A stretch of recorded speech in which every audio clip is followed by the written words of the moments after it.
Hey, Mike was still partially muted. Don't tell anyone. How are you doing? So, I'm currently in a Discord thing, so you'll see my icon when we switch over to the game. But right now, it's only for the people that remembered.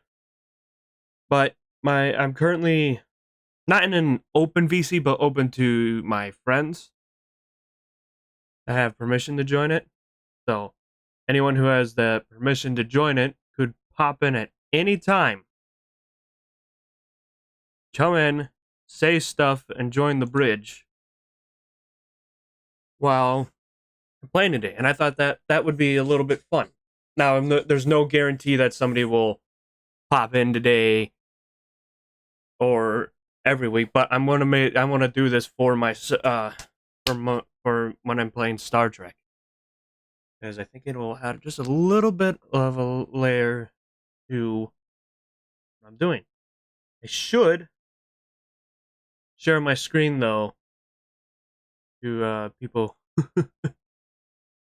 I got make sure I share it my screen so that people can kind of interact with it when they're on my Discord. So hopefully that does not put too much strain on my computer because I'm streaming to you guys and I'll be streaming to them. All right. Loaded.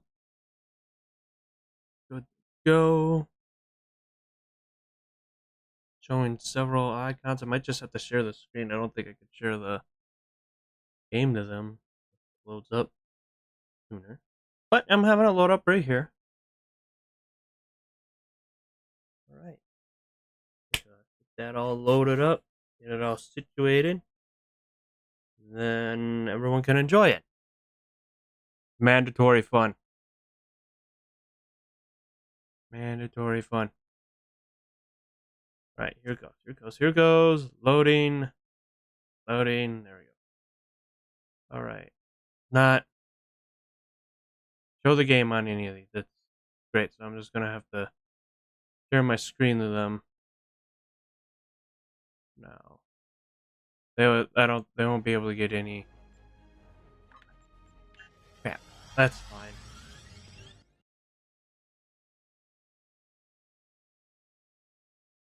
Yeah. That's weird. But they'll be able to see it when they come in. Waiting for it to finish loading for you guys now. Alright, come on. Come on. Come on. Come on, load. Oh, it is loading. I just need to press any key. Here we go. So, we'll have the element of somebody jumping in. Now, their audio will be affected by the game audio. Just how it happened. But, yeah. I feel like I'm forgetting something. Make sure I get all these other. Oh, yeah. I can't see the chat. Oh! Before I forget, while we're moving on, you're still in there and you're lurking. There, and you're wondering what some of the commands are. Well, the emotes thing is just credit for the current emotes and like channels I'm having. Alerts is to promote the obviously so you guys know you can use the alerts and the channel points. But now I've activated TTS.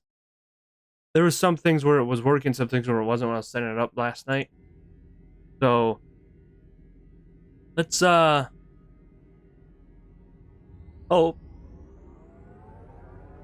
yeah, that's right. I was in the middle of a quest right here last time. Yeah, what's thinking? Oh, it works for people who want to use it. It's 100 bits minimum. For some reason, they on their more premium plan, it has it for channel points. I was going to set that up too because I know not everybody has bits to donate. So, yeah, we'll have to make do. But people who've subbed for more than 1 month can also activate that too. Yeah, just trying to add some fun. I think the voice I chose was GLaDOS, something that fits, you know, the theme. Take this matter seriously. No matter. The Klingon Empire is accustomed to defending the Quadrant from shapeshifters. Come. Since your people have sent you as their token, Let us waste no more time. The Romulans have promised additional aid. All right, here we go. Starfleet Command. The Enterprise is contacting all available ships and... So you say, but all you Ow. have are It's words. popping. Even the Romulans sent assistance, as meager as it may be. Here we go. Here we go. There we go. Ow. There we go. Come on.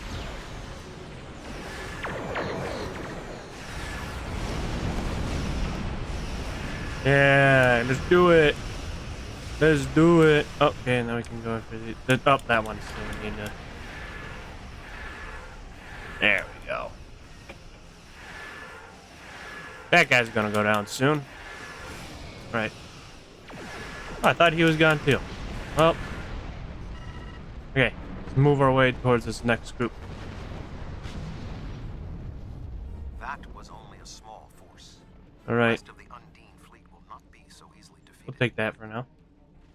Oh, inventory The Romulan full. Republic has made Oh, I commitments to its should have allies. dumped it We when are I made it to here. honor them.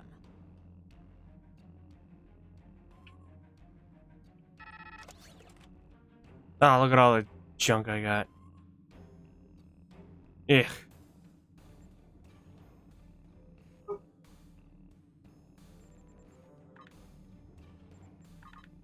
Okay. Well, oh, I don't need that one either. Anyways, we should stop looking at that and actually focus on this. I should have gone down to the surface and sold. I forget things after a week of playing this. Something. Not everything. Alright, let's get this guy. Focus on the shields. There we go. Forgot that I had all this garbage I needed to dump.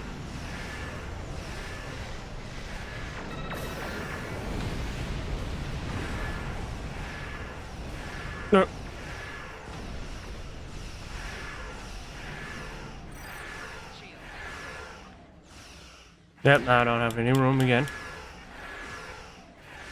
Okay, this way, come on. We're too far away. Gotta stay away though from that thing.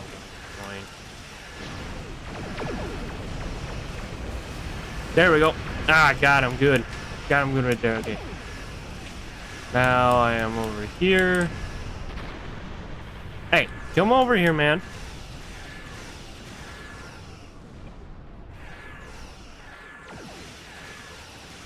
Alright, let's put all the power to weapons and finish this guy off.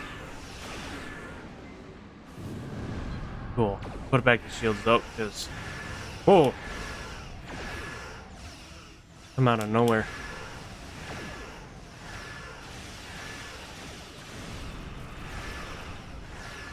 We're not doing too bad, not too bad. Oh, how's everyone's weekend? I went and traveled a bit. We get moved around. Helped my dad out.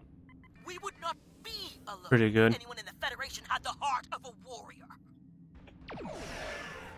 Yeah. I'm still kind of recovering though because I had to wake up early Saturday. So I'm probably just a little bit quiet. I'm trying to make sure I'm talking for you guys. Doesn't seem like I'm just like when I'm playing it. You know? Ow! Get these fucking loaded up. Oh, I'm dead. I let him surround me. I was trying not to have him surround me. Hey. I calculate our current chances. Ah. In case if anyone else from Starfleet had bothered to show up.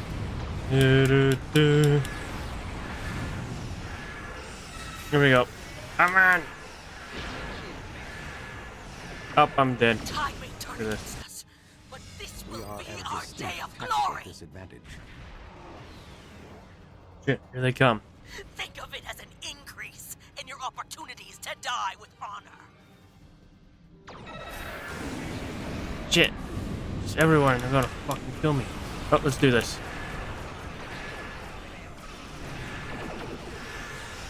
Alright, come on. Ah! It's not coming. Okay, what else can I drop? My apologies for being late. That's Just cool, I'm one just more dead. ship?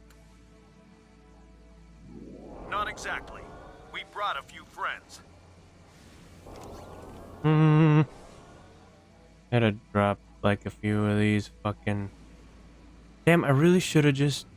Yeah, discard that. Take items. Nope. I don't know what to use these things. I'll discard that out. Use it. I gotta finish that quest. For that. See where to put that.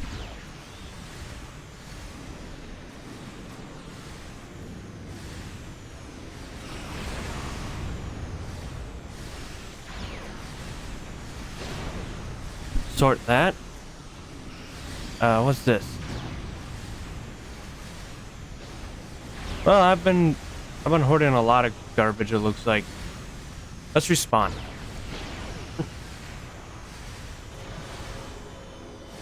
Alright.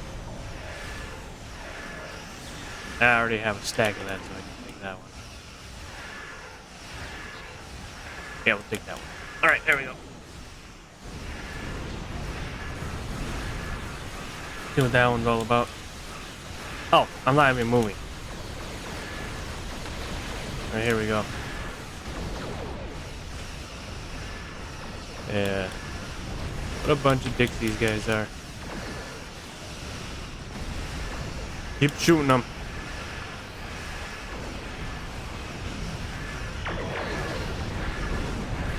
Alright, come on.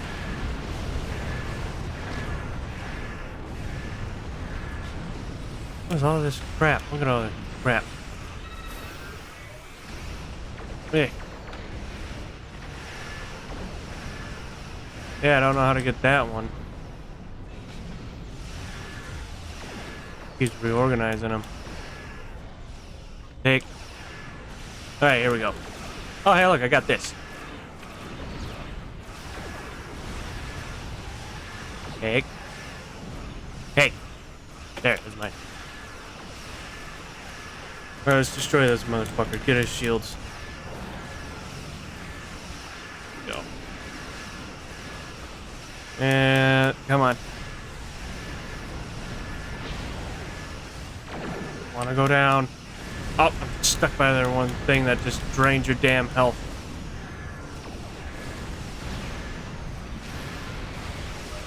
Come on. I hate it when they do this, and then the piss bubbles come out.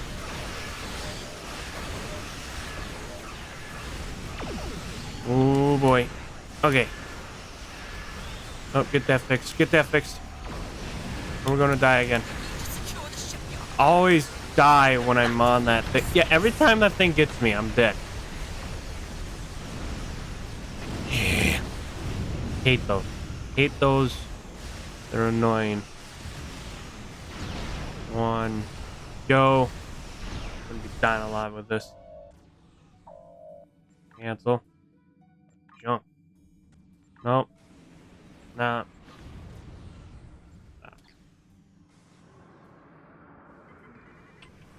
Alright, let's make our way over here.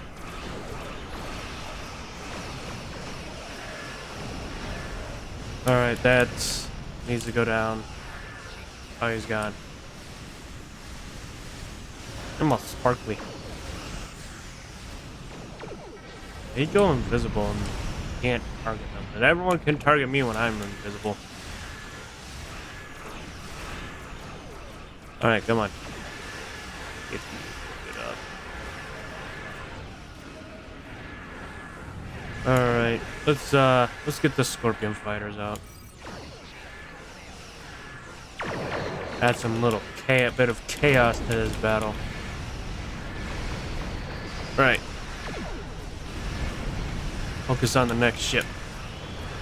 They're everywhere. Holy crap. Let's focus on that guy down there. Oh, he's gone. Ah, there he is. He reappeared there. Come on, guys. Come on. Bam! Oh, I did not hit them. Oop, something's happening. Ain't touching nothing. Yeah.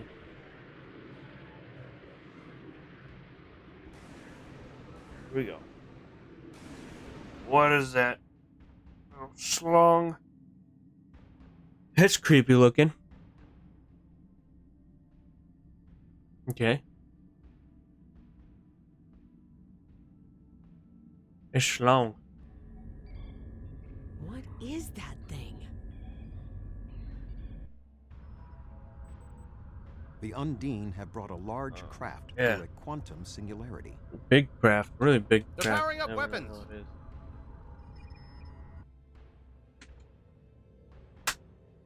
I think that's bad. The Undine have a new planet killer. Target that ship and fire all weapons. Alright. Here we go. No effect. They're too strong. Voyager has one nanite torpedo remaining from her time in the Delta Quadrant. Yep, Such time to devices use this. proved effective against the Undine in the past. Tactical.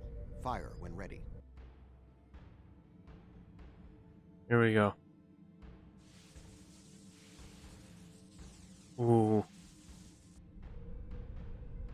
They took some damage, but the planet killer can still fire.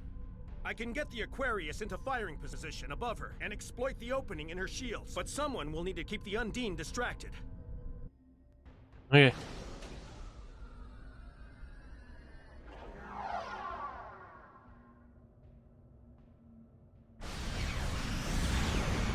The Aquarius Destroy the Undine ships while moving at full speed. I'm a full impulse overload. I never got this. Woo! Look at that. Full impulse. Up, slowing down. must assist Captain Sean. This is awesome. Not let his act be in vain. Okay, I think it's done with the full impulse overload. Oh, nope, that's back. Back, so I'm here. I'm here. Alright, I made it. Now what? Cover Shion's assault. Alright.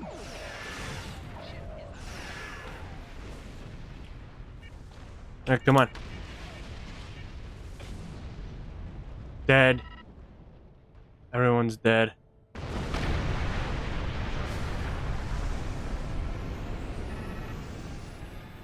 Ooh.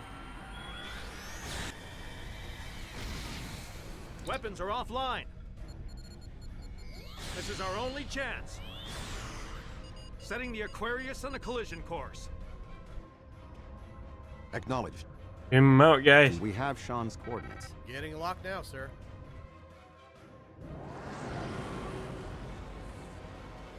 Ooh.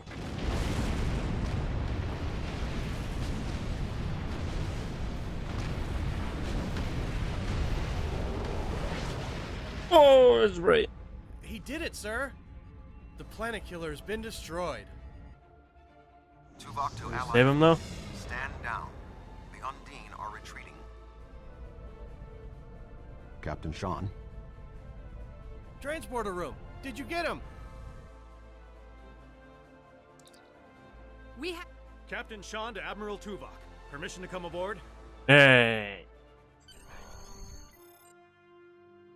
The High Council sent a message saying Ow. they wish to speak with Ah. you. They have requested we transport directly to the High Council chambers. Alright, let's beam the Ponos. Let's talk to the Klingon High Council. Hopefully they're not too pissed. Nah. We fought in battle. They like it.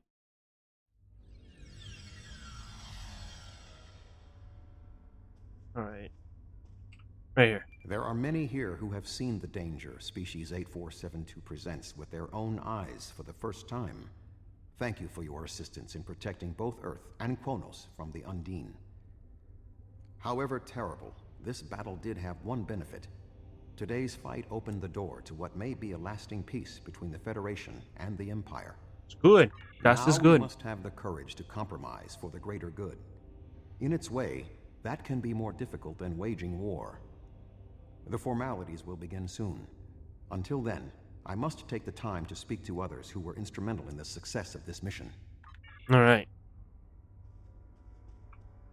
No need to be. All right, now we can just go around and talk to everyone. That was a close one. But I'm fortunate good. Voyager They're all transported me talking. off the ship at the last second. It would have been a worthy sacrifice. Your people still feel the pain of losing a world. We can't let that happen again. Yep. Exactly. Thank you for your assistance during the attack on Earth. Arr. You have proven we did the right thing when we allied with the Republic. This is good. Talking to everyone. Everyone's pretty cool. Your people are survivors, as are mine. Good stuff. Survival. So that's how may close we were to the dictate end the an other day when I was end just really to our tired and wanted to conflict eat. with the Federation.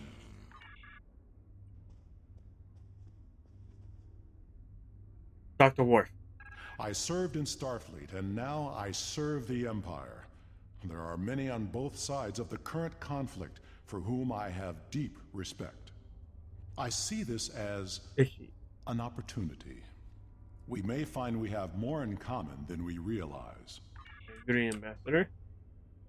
I never thought I would be pleased to see a Romulan at my back.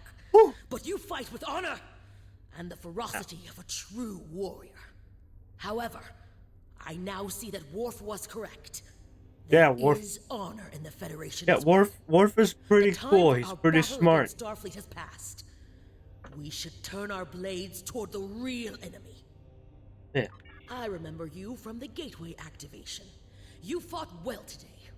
May our meetings on the battlefield always be as glorious. Yes. Worf's right because he's smart. Oh, did I not finish talking to this guy or did I click the X? Thank you for your assistance. I did. Okay, now I got him. Must have clicked the. Hey, here's the time. Our people come from a There's the culture of Chancellor. deception and division. We've rejected our past in favor of open alliances. Perhaps it's time for the Federation and the Empire to set aside their past as well. We would welcome a ceasefire between our allies. Thank you, Constable. Chancellor Chewbacca.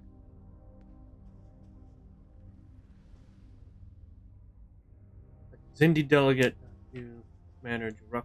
I'm glad we were here to help our allies. Good. It wasn't our fight. I was that Helping close save to the Sol end the and other day. Kronos was the right I decision. knew I was, but I'm like, This is the future my father dreamed of. Commander The Zindi. 5 races of the Zindi once tried to exterminate humanity. But through the efforts of a few people who were willing to Ow. change, we put aside our weapons and worked through our differences. Now, we are members of the Federation. Peace came with great difficulty, but that is the way of most things worth having. The Undine are here, and they're spreading lies and dividing us from within. Now, more than ever, we need to set aside our animosities and work together for the greater good. Thank you. Right. Now what? Celebrate 96%. Use party devices. What are the party devices, game? Who the heck did I not talk to? Who's that? Oh, right there. I admit, I How's did that? not expect the Federation to act with such honor. Okay. I do not know what the final decision of the High Council will be, but rest assured that the Undine will pay. We will hunt down every last Kameku and destroy them for what they have done here. Glad we're here to help save your world. Alright, now who are we talking to? Ah, Chancellor. You fought well for a Romulan.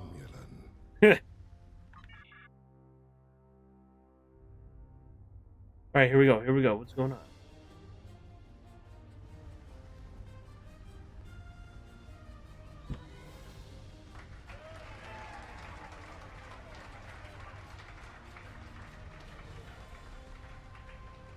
Many fine warriors have earned their places in Stovacor today. They died with honor, fighting one of our most formidable enemies. The Undine brought the battle to our very threshold. The fine warriors standing before me pushed them back. Let us honor our sacrifices and our accomplishments by ending... Ooh, what the hell is this?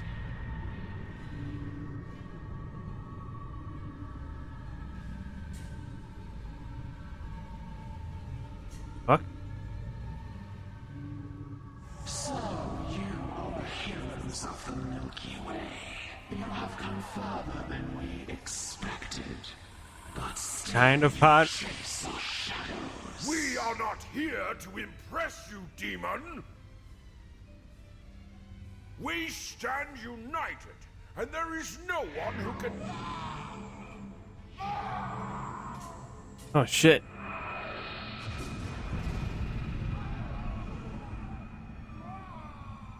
We give you a single warning to not attract our attention again. What the fuck was that?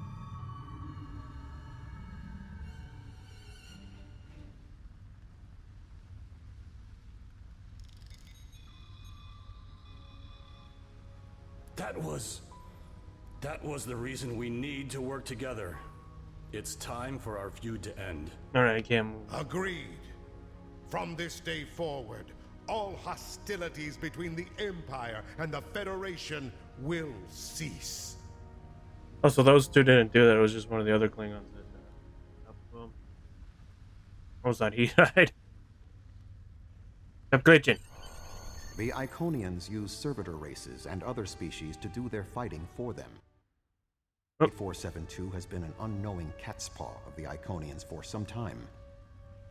This time, however, the Undine were defeated, and it was our combined strength that allowed us to prevail. Thousands of years ago, the Iconians were defeated by an alliance of races. I predict their ultimate aim has been to prevent such an alliance from happening again. Alright. There have been periods in our combined history when the Federation and the Empire have not been at war, but they have not been allies either. This may be the beginning of such a time. It will be up to us to determine what happens next. With time, we may even restore the alliance that came out of the Khitomer Accords. Voyager will return to the Delta Quadrant. There is much to do there, and the Genolan Sphere will need to be protected from further Undine assaults. I am sure I will see you again. You have been a worthy ally, and your wisdom and courage will be called upon in the days ahead. Until then, live long and prosper. Turn to my ship. And away we go! Alright. Now what? Is it? Make a sacrifice, Zero Hope, Brahma, strong presence in the galaxy. Ooh, I got all this crap. Space Trait Living Hall.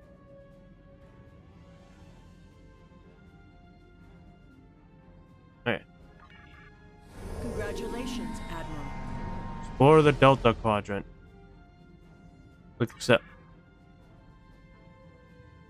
Travel to the Delta Quadrant. Oh, have to wait on that because I want to go here. Actually, yeah, I don't need to do the transwarp. We're like right there. We good? Good. Not that far away. No point in doing it if it's like right down the road. No way. Made it. Not need to do that.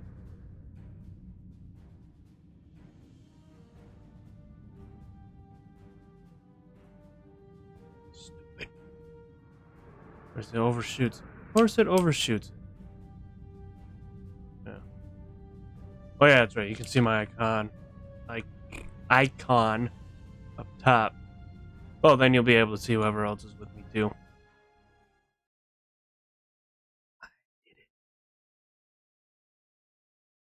There we go. Come on, load up.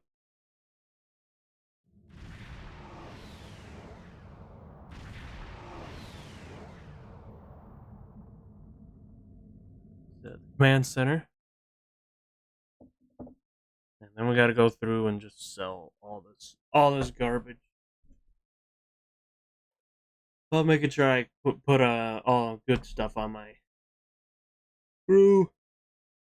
Kind of wish as you level up it increase the slots you have in your inventory and not just lock it to being bought. Hold on, let's take a look.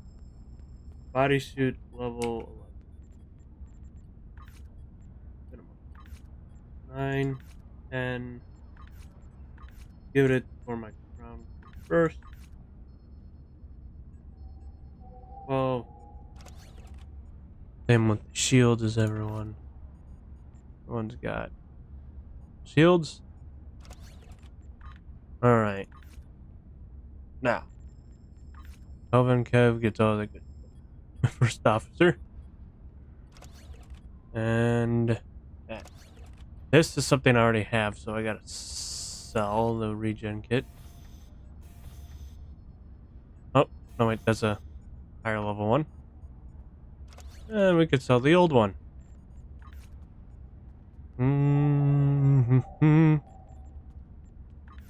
Kev.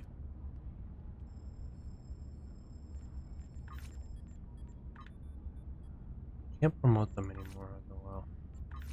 I still gotta put some officers in there. Not smart with that. RFS Science Bridge Officer. Make something different. Viral. Okay. My other good one. Oh, I'm paying attention to where I'm putting that. It's we'll give you that one. With 9 body armor. Sort, just to make sure. Everyone else should have shield. Level 11 more.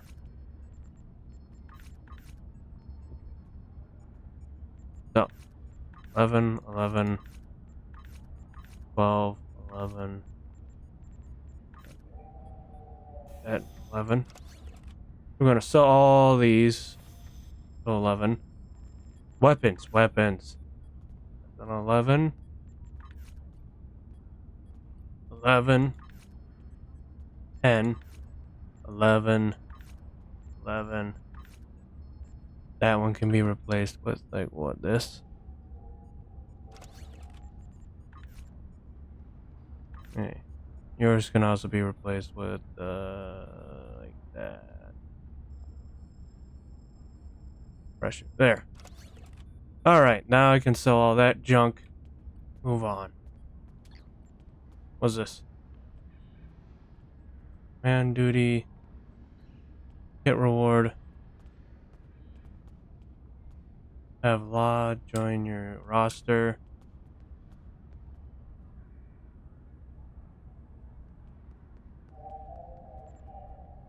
Okay.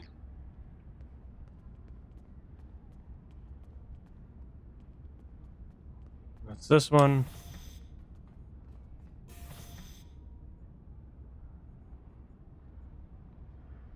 Tactical kit module.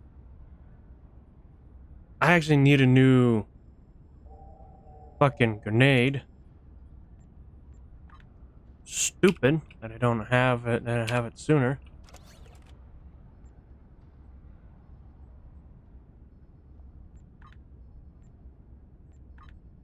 Okay, come on, where's the grenade? Where's the grenade? Hey, it's not there. Shit. Whatever. I wanted to get the... I clicked it, and then now it's like, nah. Or did I need to, click and drag? I don't know. Whatever I did, it was stupid, and now I don't have the grenades that I need. equipment. Whatever. Sell. That. Sell. Oh, there it is. I'm gonna have to sell that. The warp cores. Singularity warp core. Gone. These two get out. These two can go away. Go. 12, 9, 10. These can just go. Gotta look at those other consoles. Sorry if I'm getting too close. Trying to lean in to see what I got. Sell that. Got a few of these I gotta look at. Some upgradable stuff. All these 10 shit. It's 10, it's gone now. So. I don't remember grabbing those, but I did, I guess. Okay. Okay, let's see. Sort. Tactical kit, smoke grenade, tactical kit, photon grenade. Yeah. I don't care. Want that one there. The smoke grenade can go here. This one, I already have one. Yeah, finally, we got a better grenade. Starship equipment. Sell the photon. Sell that. Yeah. Gone. Finally. Okay, now we'll open this up again. We got some other fancy thing. As this. Oh, it's amazing. Look at all that. Okay, so. What's 447 favorite damage? Phaser. 42. Up, that can be sold. This one is 400. That can be sold. That one should have been sold. No, these ones should have been sold. Okay, what's this one? Turret. 100 compared to my anti-proton beam array. 316, 106. That one can be sold. This one though, 334. You are going up. I believe that one's 334 compared to 300. And that one's 360. Sweet. There's still stuff I need to sell. Missed it. Oh, and I gotta look at the shield. So that done. Then I would sell these. I never looked at that one. Yeah, that's pretty good. Sort. Yeah. Fucking clean up. Look at all this room I got. Getting rid of all the garbage. And why do I not see the Titron dual beam? Why do I not see these? Come on. Come on, I know you're in there. Stop hiding from me. You are in there and I'm selling you. Where are they? Drop them? I might drop them. Nothing. Card? And you're getting discarded too, because I can't seem to sell you. Okay. Now, going back to the ship. Get out of there. Ship. What do we got for shields? Shields at 6,000 to 8,000. Forgot those ones that was a really good shield I got right there. These I'm holding on to something else. This is tactical tachyon pulse. Tachyon damage, projectile weapon.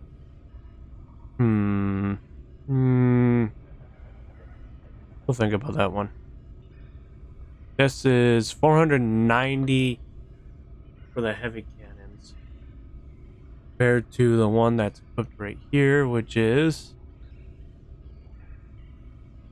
181. This one is a lot compared to this turret. This turret's a lot. But I do have a turret I could use with the 312. Ah, I forgot to hold on to those other ones and put them there. Oops. We're fine.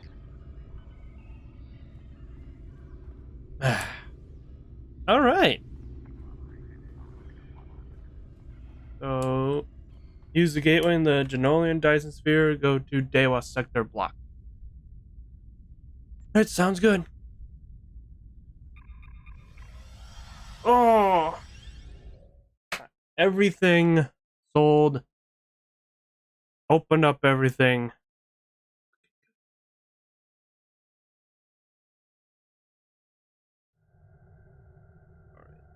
Alright. Get out of here.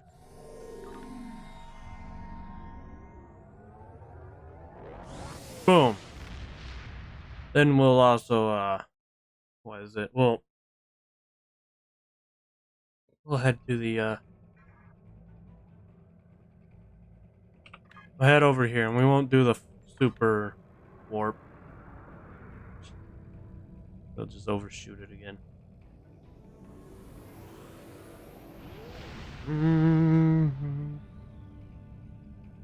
Ignore that one.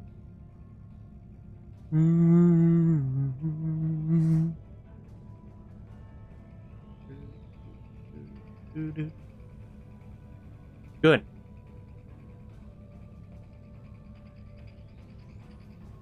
Oh, we're almost level 60. I'm pretty good in this. Can't really see the level up part, but it's like right there. Okay. Delta Quadrant. Go to the Delta Quadrant. Nice. Come and hail from Voyager on screen. Welcome to the Janolan Dyson Sphere. The situation in the Delta Quadrant is continuing to develop. We will need the assistance of all our allies to stay ahead of it. All right.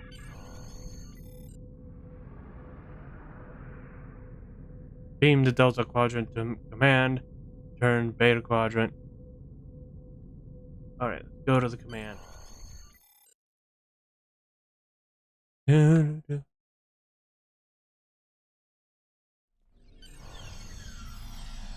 Nice.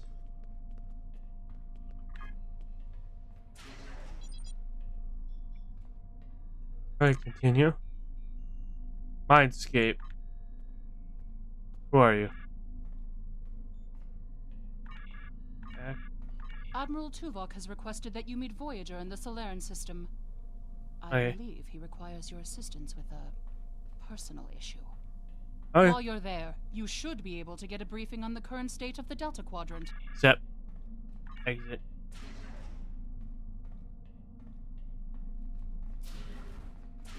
Alright. What now? What? Control. Ah, there you are.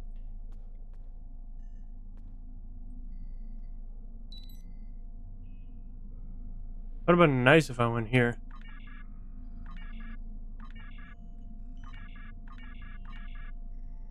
Why isn't it? There's Janeway. Okay, this one. Okay, where's Tuvok then? You're no help. You're no help at all. Now here's, do I need to beam back the ship? If this isn't the correct answer, I'm going to be mad. Yeah, sure. Copy today. Go to Cerulean system.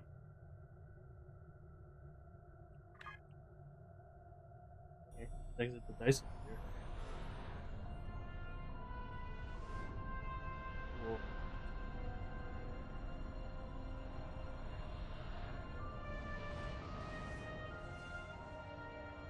Delta Rising. Nice.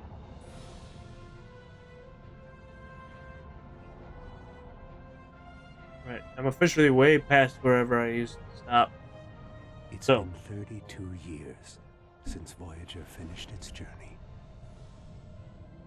We thought we had left the Delta Quadrant behind us. We were wrong. The gateways to the quadrant are open. And the choices we made have long-lasting effects. Now, we will help the friends we left behind. And fight the rising darkness. Voyager's first trip through the Delta Quadrant was a solitary one. We must return to set things right.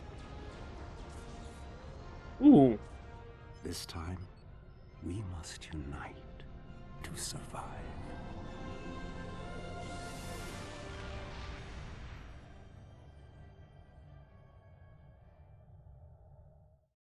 There we go.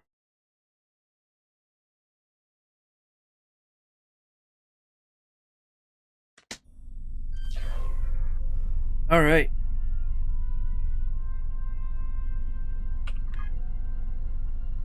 Cool. I'm going to use the restroom. Do not go anywhere. Oh yeah, and forgot. Here's an ad, so don't go anywhere. Just plays while I use the bathroom.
Alright, ad's over.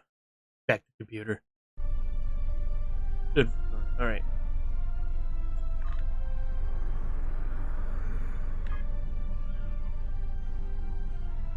Look at that.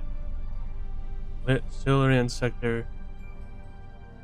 For Maronia.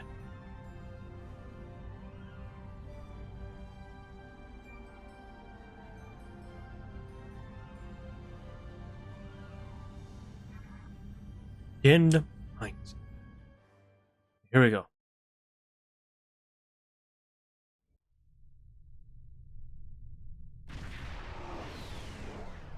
Greetings. Ship is so Admiral massive. Tuvok is waiting for you in the conference room. Alright. Great. Toe spot. Welcome aboard, sir. If you'll come with me, I'll take you to Admiral Tuvok. He wants to see you right away. I have some questions. What would you like to know? The Ready. Admiral is trying to track down Dr. Cooper. He thinks that Cooper is the key to this conflict with the Undine. He hasn't explained why yet, but he says that you're... What would you like to know? Unstable, but not totally out of control. The Borg have suffered setbacks on multiple fronts. They're being pressed hard by the Voth, the Undine, and various liberated elements. The Voth are mostly bottled up in their home space and in the Solanae Dyson sphere. We've established some connections with a few of the locals, such as the Kobali and the Talaxians. Of course, there are still troublemakers out here. The Kazon, the Hirogen, the Malon, and there's a new power player we're very concerned about. Whoever they are, they're picking off systems left and right. Even the Krenim weren't a match for them. We need to find out who they are and what they want. What would you like to know? Yes, what a situation would bring Voyager on. This ship is 30 years old. 7 years in the Delta Quadrant, and during that time many of her systems were optimized to deal with the hazards out here. This old girl's still got a few tricks. Besides, Admiral Tuvok specifically brought Voyager out for this mission. And what the Admiral wants, the Admiral gets. All right. What would you like to know? Let's go. Sorry we don't have time for a tour, but the Admiral insists he needs to speak with you right away. All right. The Admiral is waiting for you in the ready room. They don't watch Voyager as much as Dad. I don't know everything with it. Know a little bit more about Generations. I'm taking a look. Shit.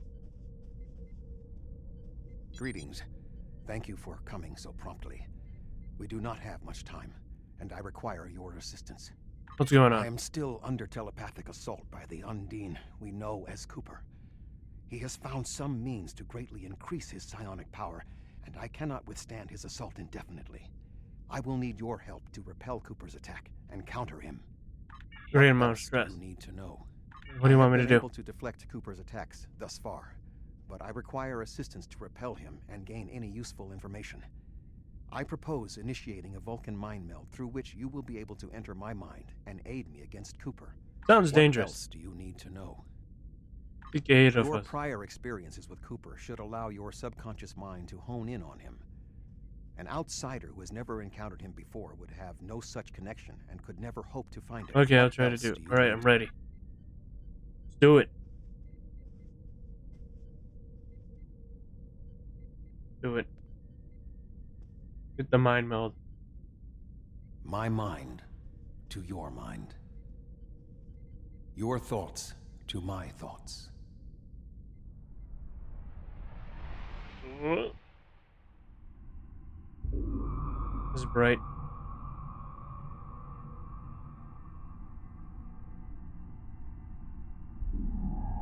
Chippy.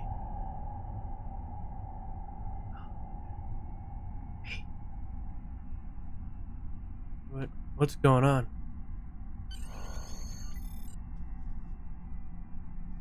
All alone. A lot of Omega symbols. See that? Yeah, I want to look around here. Omega.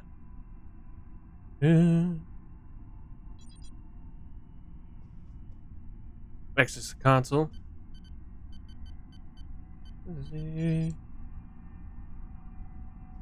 What the heck?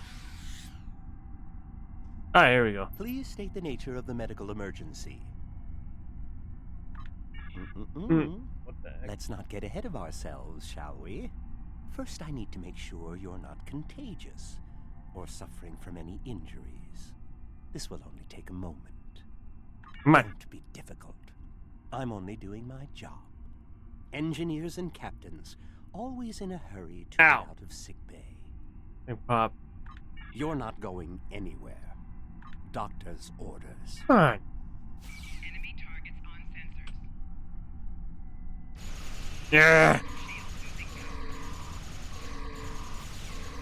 Yeah.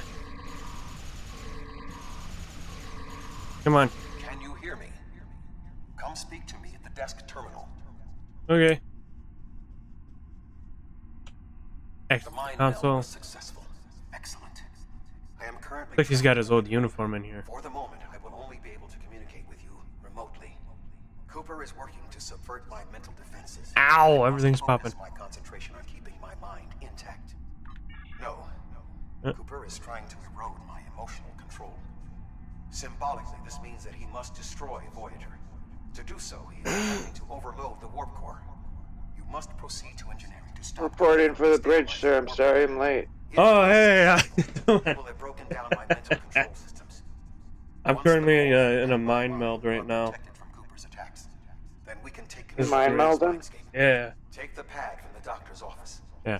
I've tried sharing the stream in the Discord. I don't think it's sharing the audio, so I had to share it somewhat of a different way. So. Okay. Yeah. So if you don't have audio, I apologize, but I wanted to make sure at least you could see it. It was being annoying. Yeah. In the Discord here? Yeah. Cooper is attempting to subvert my mental defenses. I can hear it on Okay, that's Twitch as well. Until all right. he's That's expelled, these kinds of incursions that will is good. continue. You may see strange items or distortions in your surroundings. Ignore them Ooh. and proceed as best you can. Remember Kiri Kinthaw's first law of metaphysics. Nothing unreal exists. Understood. Right. Put that away. I don't think I need it anymore. It's trippy. As bright. Yeah, you. Cooper is trying to Are you having a drug-induced moment? No, I'm mind melding. The Oh, Vulcan. mind melding. That's right. I Yeah. should have. What is mind melding? Is a simulacrum. Basically, the Vulcans can tap into your mind. Certain areas may be blocked or damaged. Oh, It's like okay. a psychic thing. Right now, we're melding because he's in a psychic battle with someone else, and I need to jump in there and help him fight them. Because I'm the only other one that knows who they are. Oh, nice. Yeah. Okay.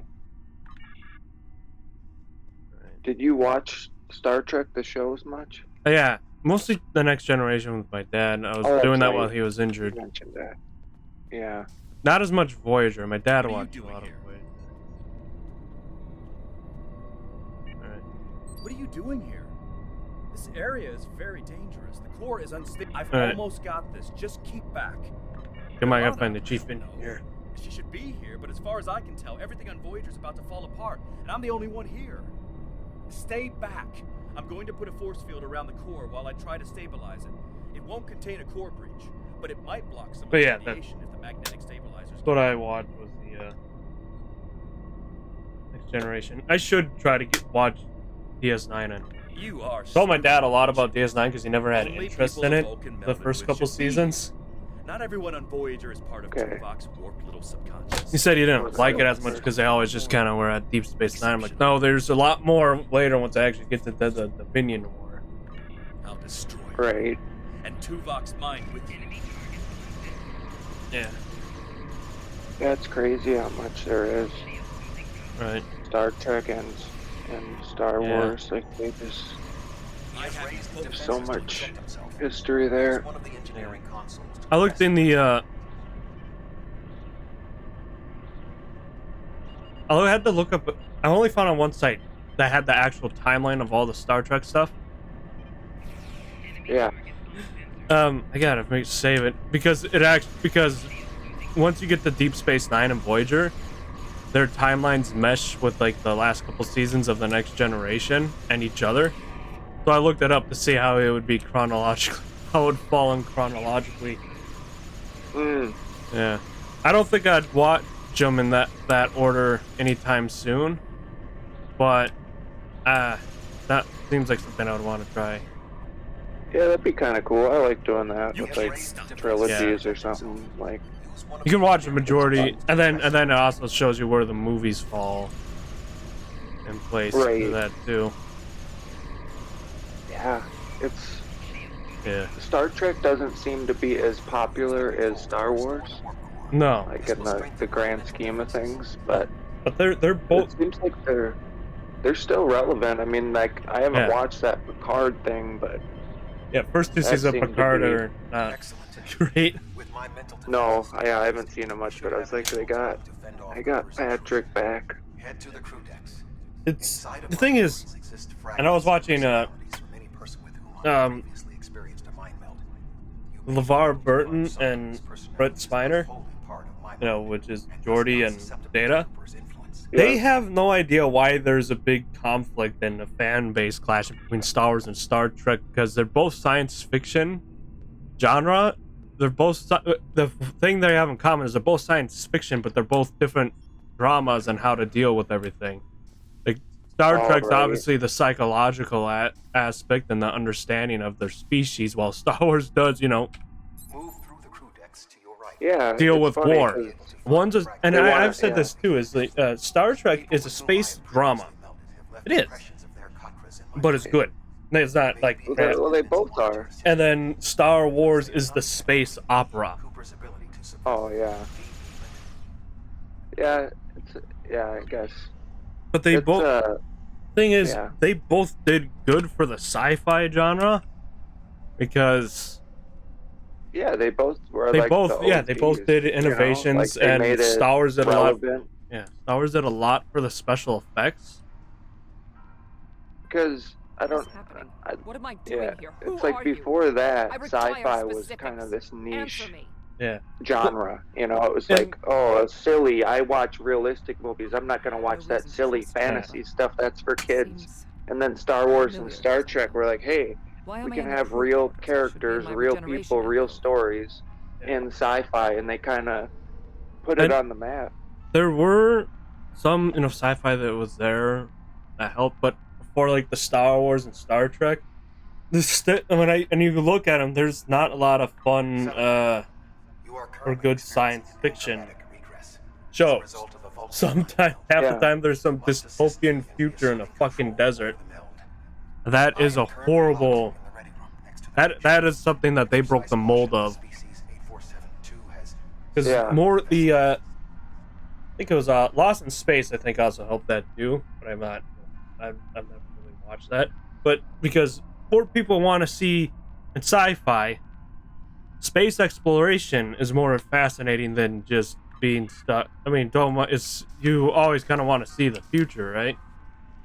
Right. With, like Earth and stuff, but That is bored. Yeah, have you seen Raised by Wolves?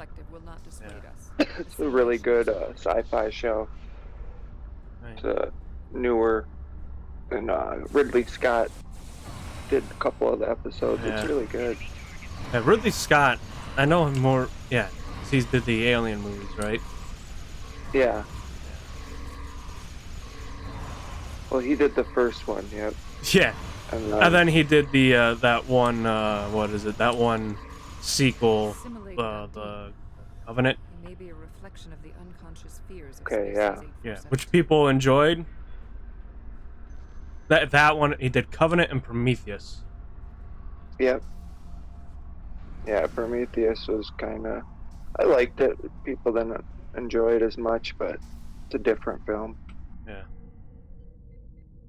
I thought there were some really intense moments, but I didn't watch Prometheus. You didn't? No. You don't like horror stuff, right? Not really. Yeah. It gets pretty brutal.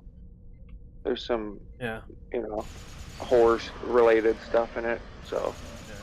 But I liked it. It's about what became before the alien. Right. That's kind of what it is. Yeah, that's it. And Ridley Scott said origin. no, it's not a prequel to Alien. So many people. They said it wasn't. Yeah, for the longest time they said it wasn't. Oh yeah, it's like because they don't want people to just. It's like, but they also did that so they know if it could stand on its own. I think that people weren't just going, "Oh, hey, it's an Alien movie, right?" And then everybody they wanted to make sure it could do something. I mean, the movie like Aliens, and then the other, Alien, and then there's a little bit more of Event Horizon inspired the Dead Space. Those themes inspired the Dead Space games. You think so? Yeah. I don't say I think so. The guy, he straight up said that. Oh, has he? Okay. Yeah, and he was talking about a scene in Horizon's Event. great. Yeah, he talked about a scene in Event Horizon. That movie is so intense. It's so creepy. Yeah, he said in Event Horizon, he's like, he pulled up a scene. He's like, you see this background? It's all decaying and stuff. Now you as a viewer see it, but the characters do not.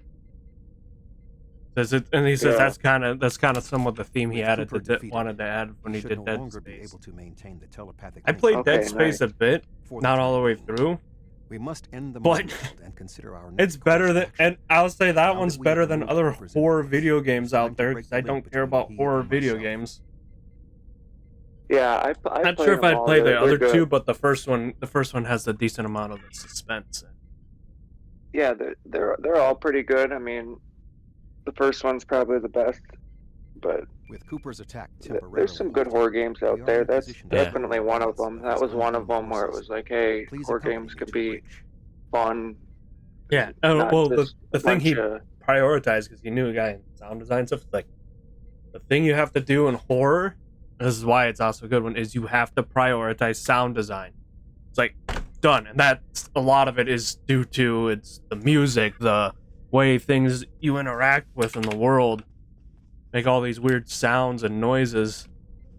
Yeah. Yeah, you gotta have the sound down. Gotta haunt you. We still do not Because know that's a how it fix is on for like Cooper's horror whereabouts. movies. I Why will not contact horror games? Starfleet for any current But the information Resident about Evil the games, invasion. I've always watched Use people the sensor play them and to do check stuff. for I'm the like, some quantum of it's signatures. interesting, but Voyager's sensor array I'm not. is currently So calibrated it's for really quantum hard to anomaly be movements, appeal. so you They're should not be really able to appealing to garner me. results quickly. Yeah.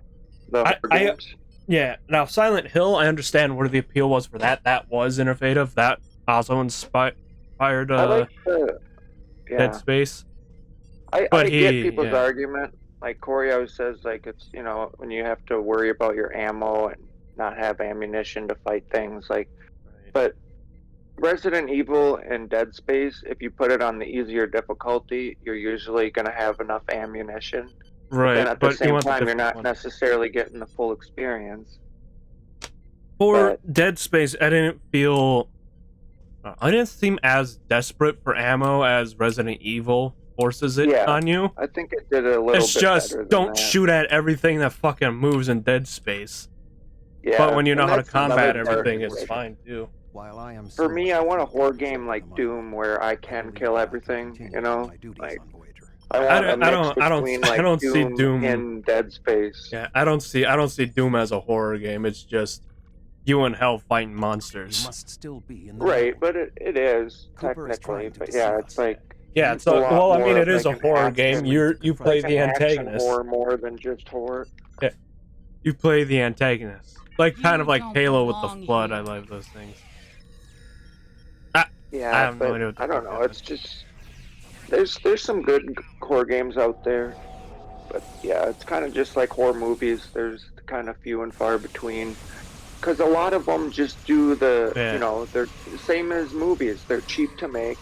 They do a bunch of fake jump scares, and people are like, "Oh, that's so creepy," and they play it. And it's like, I don't want to walk around a house for 10 minutes and get scared by nothing. Oh, it's a cat. Oh, it's a door opening. Like, I don't know. To me, I played so many that it gets so old. It's just like tropes now, Yeah, I like the ones where they build up on the theme. I'd rather have one that feels like feels scary and feels like I'm not alone the whole time than one that's always jump scary. But that's what you need to do is if there's something stalking you, this is good for movies too, is you got to make sure the presence of that is felt throughout the whole game. It's like it's like the You Lord of gotta the build it Rings. up. Cooper is Oh, trying we're to still in the little mind bit mills. more. look for another path. Just like on Yeah, no, I was telling you about that with Godzilla, how I like how they slowly reveal it. Like it's its own art, I feel like. Yeah. Well, that's what you do in the first Godzilla things. You gotta slowly build the monster, but then after you have that for other Godzilla movies, you don't need to slowly build up the monster. You just show it. Right, yeah, and they always kind of still do a little bit. It's like, but Like- had been yeah. turned into a trap by species 6339. What was I thinking This of? vinculum caused other personalities outside of the monsters. surface in 7 of 9. Horror stuff in general, we were talking. Yeah. Oh yeah, the presence. Like Lord of the Rings Echoes of the personalities of people is assimilated by the Borg.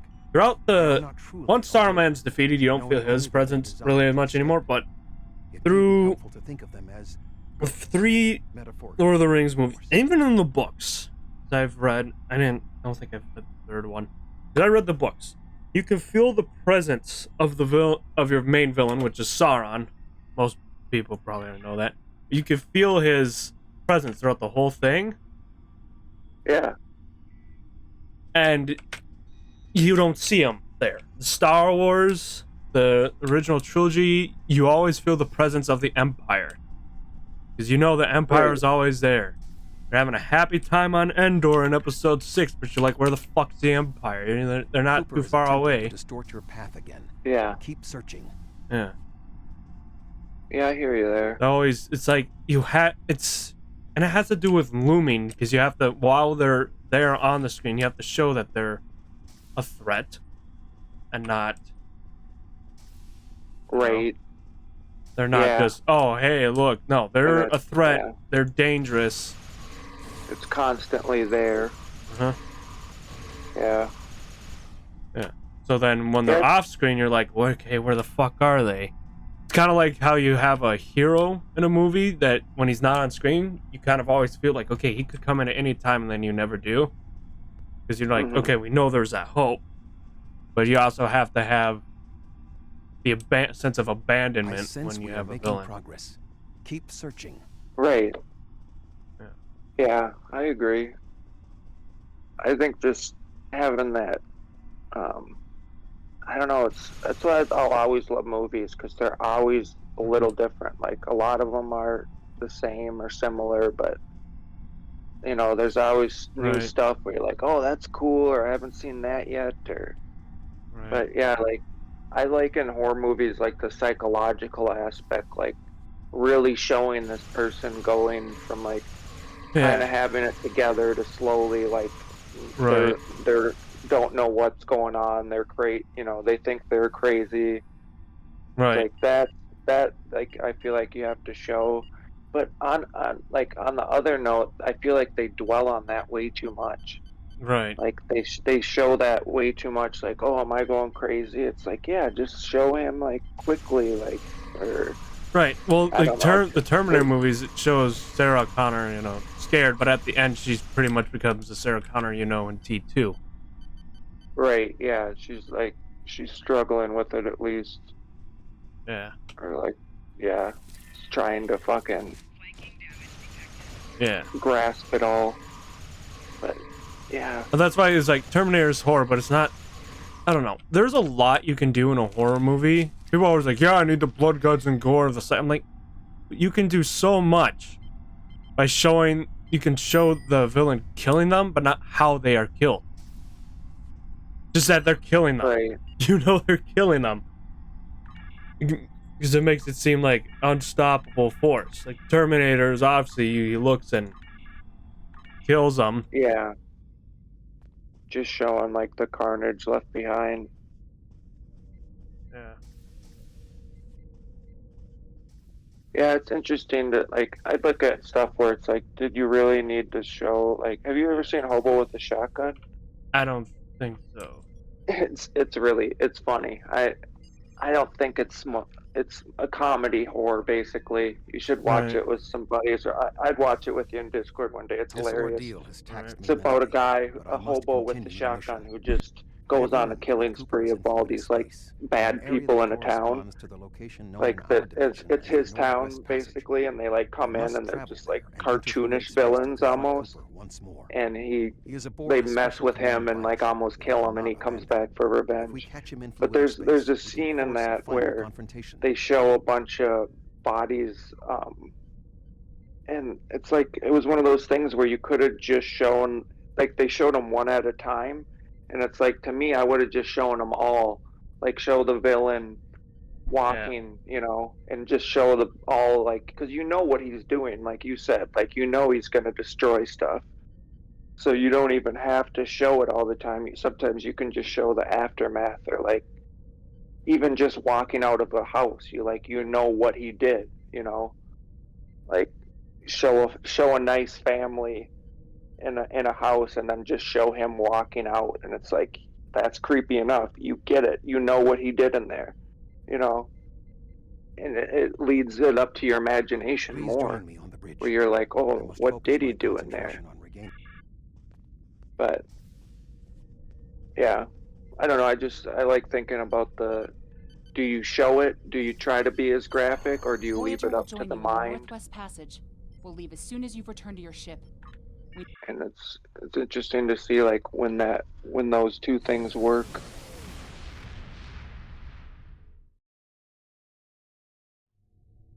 This area of space was labeled by Commander Chakotay. Oh, fuck, my thing was muted, so I was trying to say sorry if I was muted for a bit. I wasn't talking. Oh, no, yeah. Because my brother, I guess it didn't click it. My brother came in and was like, oh, nice. Come on, talk to me a bit. Before he has to fly out. Yeah, I was just talking about the horse stuff still. Yeah. No biggie. That was helpful because I felt like I wasn't doing much. I was like, I guess he really doesn't like that. No, yeah. I was doing my best to key in while trying to. Right. Alright, now... His command bioship will be there as well. Approach each singularity and check its quantum wave signature. When we find the correct one, we will pass through. So does this game have a an end stage, or do you just mean, keep playing missions that come available? It does. I beat the main story. Oh, nice. It has, because it's an MMO though, it has all of its other extra stories. Right. Yeah, that's what I was kind of figuring. That's Yeah. cool. Is it like DLC then? No, it's... I mean, it's extra that they add. But it's available there. I don't know about the current, what the current ones are, if you have to pay for it or stuff, but... Yeah. I know, after a while, they become available to everybody. Are the extra ones pretty decent, or...? Yeah, I've been enjoying it. I've never really got past the Dyson Sphere thing on my main one, because I'd always just start a new character. So I beat the main story. So I'm actually kind of enjoying the rest of this for the first time now. Of these other... But it's like, each faction has their own storyline, and then it just throws you into the main quest lines. Okay. Well, the side quest. Keep moving. Yeah, shit. Yeah, scan these singularities. Quantum singularities. Fancy. Like space drifts. I should Oh wait, I'm not. I can't. All right, I'm not talking about that on main VC. Shh. Almost started spilling the beans on my project. Secrets. Can't do that. Can't do that. That'd be bad. Wow. I just googled it. It says they have almost 3 million players for this game. Yeah, you could tell it's still a highly populated game. Yeah, that's pretty cool. Because do you see other players while you play, or? Yeah, well, not in instances like this, but definitely when I go to the main hub worlds, they're heavily populated. Sometimes I do see them though going to other quests, but not all the time. Yeah. Fight these guys, and then I can scan the singularities. Oh, I'm gonna scan. Do it. I always forget which one it has me do it, those wavelength things. One more. Come on. Die.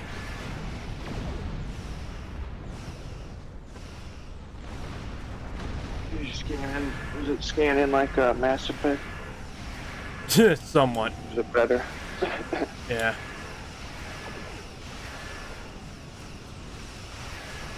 Does a better little mini game. Oh, is there? Yeah. Mass Effect. My favorite form of scanning though in those Mass Effect games is, I mean, the first one is just push the button and it does it. But my favorite version is the Mass Effect 3 one, because you actually have to kind of fly around the systems and click the scan button and hopefully you find what you're looking for. Right. Yeah, and then you have to dodge the Reaper ships coming in. Yeah, I hope that's what they do. I mean, they obviously won't have a Reaper ships all the time, but I hope that's what they do for the next game. They can just do that, scan around. Yeah. Keep it interesting. I hope they keep it in.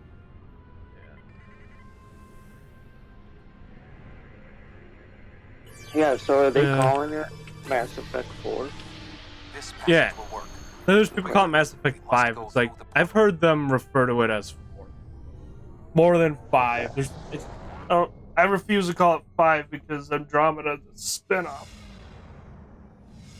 Yeah. Like, you don't call Halo 4 Halo 5 because they had Halo Reach and ODST in between 3 and that.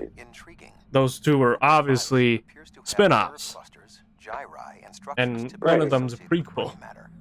While most bioships are organic, they are not Technically, aware. ODST is a Rather, prequel they are too, but it biological actually takes tissue place in between operated 2 by and the 3. Undine as tools. I wish Cooper's they vessel killed off the systems entire indicate ODS team, and now possible Bucky's the like, ship is self-aware. Spartan. But I wish we had they had more ODST games, because ODSTs are just basically like Black Ops soldiers of regular humans, and it kind of it wasn't in horror mode, but when you're trying to find the memories, you kind of wanted to avoid best you could the covenant enemies.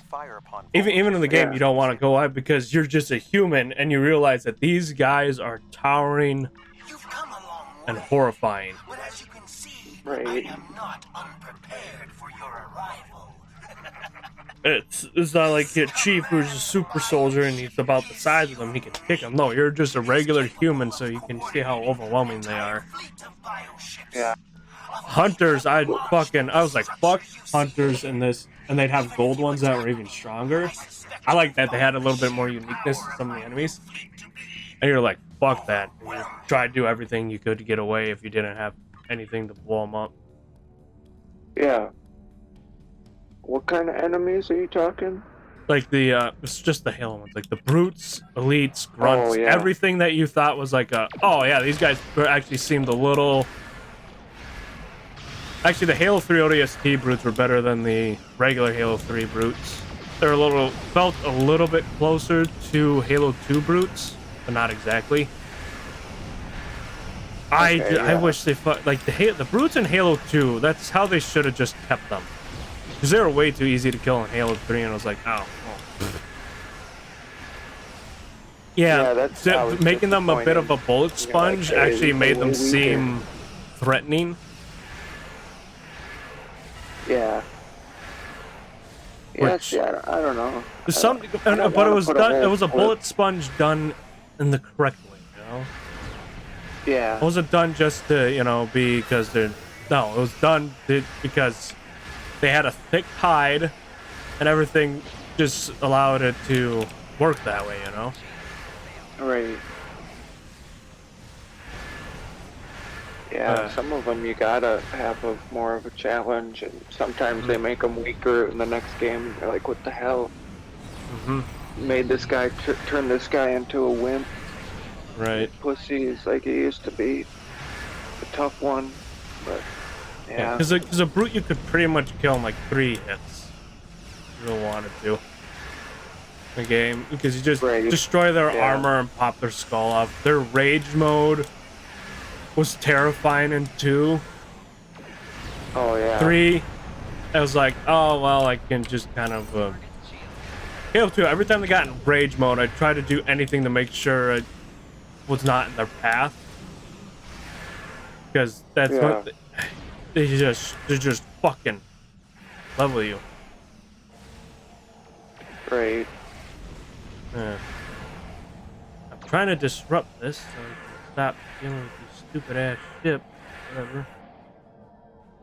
Yeah, I feel like I'll always like the newer Doom for as far as shooters go. That's kind of like I like that. Honestly, well, that's kind of how Halo used to be, which was the way Doom is. It forced you to get up close and personal and always be moving. Well, yeah, always be moving is the part that I like. Halo 5, I've just decided too much. You know what I think would be really cool with Doom? Is if they gave you that option, but they implement, like, I guess it's kind of, I don't know, it's not really on brand for Doom, but to implement some stealth, so like it's kind of like Far Cry, where you can go into an outpost and with all the demons, and you can either go in guns blazing if you want, the traditional, or you can use a more stealth approach, Yeah, I'd actually want the stealth approach. Cool. I would want the stealth approach only so that because I know that the team would work on some brutal ass. Right, some awesome stealth kills. Yeah, because you just sneak up behind the demon, right, and you just rip his head off. Yeah, exactly. Because that's like, Doom. Smash his leg down, and his head smashes on the ground, and it's like it'd be cool and see how far you can go, or even just just starting it off a little stealthy, and then going into guns blazing. Oh yeah. But yeah, I don't know. I always like the option. I feel like Far Cry and Assassin's Creed have been the best for stealthy for me. Like, just fun going into the outpost and being sneaky, and you really kind of like get into it. You're like, all right, this is it. But we are close. Yeah. I still say the best Far Cry though is the Blood Dragon one. Yeah, I was telling somebody, Mikey, I think yesterday about that. Yeah. That one was really cool. We may be able to force it And open they by should putting do, different and they should do a few more like that. They shouldn't just all lock them into the sit like this era and stuff. No, like do that. Give me like what made it fun too is they just made it like a corny 80s action movie. Yeah, exactly. And that was great. I'm like, dude, perfect. it's just like a corny 80s action movie, and it is great. Yeah, It's not it terrible. nailed the It's fun. style. It's enjoyable. Yeah, it nailed the style, and it was something completely different from the regular game, and it still worked. It was like I think they had a lot of good DLCs for a while there, where it was like creative ideas or like something kind of out of left field, but it still works. Yeah. And I tried the new DLC or no, I guess it's old now, but for Far Cry 5, and it was just the most boring map, just flat land, couple outposts. Like, it was like, what happened, you guys? Well, Like, Fallout, they had several DLCs. Some people said they liked Nuka-Cola World. I thought that one was alright when I played through it, but its best DLC it had out of all the ones it dropped was the Far Harbor DLC, and you could have made an entire game out of that. So I wanted to explore more of that island, what the hell is going on. Right, yeah, you actually and it fit the story of Fallout 4. But it was I fucking think Far Harbor should have just been the main story of 4 because of how good that was. Yeah, I think I remember that one because I did do. I love the Fallout games. I did a lot of the DLC. Yeah, because there's a conflict, right? And then you talk to the synth, and you decide your take on the synths are in the story. He's cool. I hate the fucking railroad. I like killing the railroad when I play the game. I don't care. I side with the Brotherhood of Steel, Minutemen, or the Institute before I go with the railroad. I fucking hate the railroad. You don't like the railroad, huh? No, they're kind of fucking jackasses. They're just a bunch of virtue signaling jackasses. That's what they are. They go like, would you have sex with a synth? And I'm like, why is that? Why? I'm trying to be a person that's a human in a post-apocalyptic world, right? Yeah. Right, and this is why they're stupid. I know. Do I want to find another human and reproduce to make sure humanity stays safe, or do I want to fuck a robot? Right. Yes, I would fuck the robot, but the thing is, it's not beneficial. Yeah. In the scenario we're in.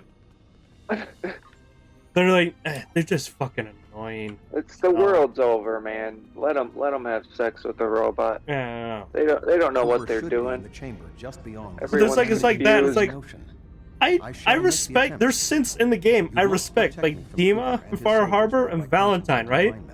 But the thing is, there's synths that know they're synths and they're fine with being synths. And they're like, no, we're fucking humans. I'm like, no, you're not. You're a fucking machine. Fucking the Terminator knows he's a goddamn machine. The fuck is it's like when John says that he's a man when we really know he's a boy. Yeah.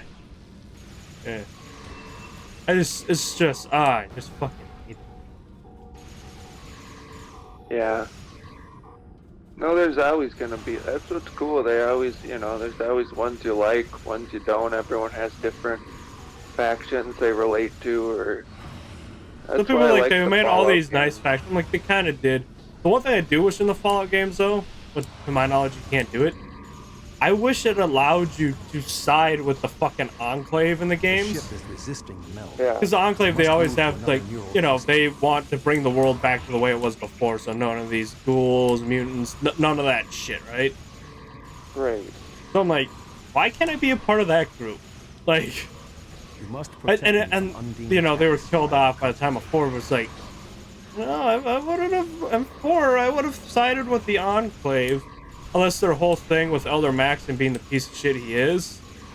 Which it could have easily worked is the Enclave trying to survive through the Brotherhood of Steel. Which if they had good writers, they could kind of lean into that. Because people, like the Brotherhood of Steel, people said it seemed off. I sit here like, well, what if they just said the Brotherhood of Steel has been infiltrated by the Enclave? They could have done that in 4, but if they make another one, I think they should say, yeah. But maybe not, you know, as a member to some of their ideals, to let Max and why he wanted to destroy the Institute instead of taking its technology and stuff like that. Right. He should have, yeah, they should have said, they should have gone, oh yeah, he's the Enclave, and the Enclave's working like, you know, how Hydra did in S.H.I.E.L.D. I would have found that a more interesting story. I must move to another neural cluster. Yeah, you seem to know more about like how all the. See, my problem, Husky, is I'm an idiot. So when I try to understand all the factions and what they all want and try to, you know, mess them or, you know, to help the ones I want to. But sometimes I'm like, oh, I just did that, and then it's like, oh, I just fucked over the, you know, like for me it's hard to kind of get the bigger picture and be like, okay, this is why they want me to do this, you know. But for the most part, like. Well, that's the thing is, there's a lot of creative writing going on. Yeah, but I have a question for you. What do you think that they give you enough options in the Fallout game to where it feels like you're making your own decisions, or do you think? Because sometimes not it feels as like much, but if they wanted to keep you on that path, they could have wrote why it has to be this way. Because my honest opinion, I believe I had more free choice when I played the Outworlds. Even though I screwed up on one of the things, I was so tired, and then I regretted that, and I just kind of didn't want to play anymore. In Outer Worlds? Yeah, but the story I want, like fucking Skyrim, it pisses me off. Why should we listen to the weak? And it's some of them. It's like Skyrim. What's to stop me from killing both sides, ending the Civil War, and I declare myself as a High King because I'm the all-powerful Silver King? Right. When we fight one another. You know? Yeah, play both of the sides. You think so? Like sometimes you want that, but also when you play through the game more, it should be unlocked. Like if you don't play through the game enough and you go through the Civil War, you're screwed, and you have to do one of those quests. But as you play through the game, you realize there's a Thalmor conspiracy. So you should get the Empire. So you should get what's of the Empire, and then the Stormcloaks to unite against that. Yeah. Right. But you should still a civil war, so they would still end up going against each other. Oh right. Yeah. Yeah. I mean, it's still a civil war. I do say they wrote it well, because people always get mad at stuff like, oh, one side is racist stuff. I'm like, one side is trying to destroy the traditions and values of Skyrim. That's why I can't side with the Empire. And you guys always go, well, Stormcloaks are racist. I'm like, yeah. And the fucking Empire does not appreciate the culture of the Nords because they destroyed their god. So basically, like, they're Jesus. So, but I've read this thing before. If you go and to do something that's a civil war or any war conflict, people should still be arguing about it even years after the fact, because both sides are right and wrong. I am not given to personal display. Yeah. Nonetheless, we have shared a exactly. Someone though did say they should have and I agree with it. They should have elaborated on why the Stormcloaks hate elves, or specifically mostly the Dark Elves. Yeah. They should, and I would have put in the thing like, because they say it's horrible because where Skyrim is in the whole layout, like Tamriel and stuff. Mm-hmm. They they would be trading a lot with Morrowind, which is a lot of Dark Elves there. Well, I said, well, why? Yeah. I'm like, and then I think that is like, yeah, they should right there that some of them screwed over the Stormcloaks and stuff in that trading, and that's why they don't trust them at all. That would have made for a little bit more creative writing if they put that in the extended lore. That still added a bit to why you could argue was both of them. Until then, I am confident right. Sometimes, you know, you just think they need to do a little more writing. That's why if they do RPGs, I don't care if they take a long time, as long as there's that writing. BioWare RPGs have been pretty well written. I heard they're remaking KOTOR, or fan ones. I tried playing the old KOTOR, the original one. Yeah. Some of it somebody sent me like a thing for it to be HD, but the thing that kicks me out, I mean, I don't mind like the scroll, like, you know, I take my mouse like this and I click the options, because that was before they added the wheel that Mass Effect had. Yeah. But what I hated, really hated, was the combat. Oh my god, the combat in KOTOR is dated horribly. I guess that they were the ones pushing Cooper, and that's what pushed me away from that. I'm like, this story could be the best fucking story in the world. And I would love it. Knights of the Old Republic. Congratulations, Admiral. There's 2 games. Okay. Yeah. Like, this could be the best story out there. Like, you guys have put, because it's doing what they're doing with the combat, it's milk. It's horrible. It did not age at all. And everybody who talks about them, like, you guys are just seeing this through nostalgia. The combat's horrible compared to other Star Wars games at the time. They could have just made it an easy combat system and I would have been fine, but it's horrible. More about the Delta Quadrant than he does. Like that one, whatever game I was playing a while ago, Vindictus, it had a decent combat system, but the way it had you interact with the world pissed me off, so I was done then. Yeah. Well, it's so hard to make a good video game. It's harder. I feel like it's harder than a movie because there's so much that one little thing goes wrong and it can ruin the game or make it not as good.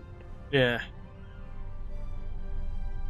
Because with the movie, you know, you don't have to worry about the gameplay part of it. It's just the writing the story and the acting. You know, it's like a game is a movie, but then you also have to have mechanics and combat. Yeah, I hate how they try to do purely cinematic with some things. PlayStation, you don't need to do this pure cinematic thing. You still do a story and still get me invested. The overly cinematic stuff, I think, has killed some games because they just focus on that and they take away from everything else. My younger brothers tell me about game shares so I could play the Fallen Order. Like I said, remember, I have to try to focus on one game right now. Right. Well, I could get that. There's some bugs apparently with the PC version. Yeah. Whatever. I might end up finding a way to just plug in a controller because that's how I played the first one on the Xbox. If I had it, but if I do that, then I could play those games, but I'd have a hard time just switching over to that. Yeah. Because I'm still small. Like, if I was a big channel, a couple, I'll just say partnered level. Because then I know I could easily just jump into another game, no problem. Yeah. But now that I know that that's one of the things that can make it hard to grow is just by jumping game to game, it makes me nervous now. And almost out of doing Star Trek online all the time, but I'm like, no, I need a break from MMOs sometimes. Yeah. But it keeps one day themed, so then it keeps it fresh for me and fresh for everybody else. And that's what I care about. Yeah. That's going to be my way of, trying to work in some other game. Whatever. Yeah, you should just play some weird shit. Have one day where you just play like a weird indie game or something, That's always fun to just try out something you might not normally do. Or... Yeah. That's why I like Game Pass, is there's so many weird indie games that I probably wouldn't have tried.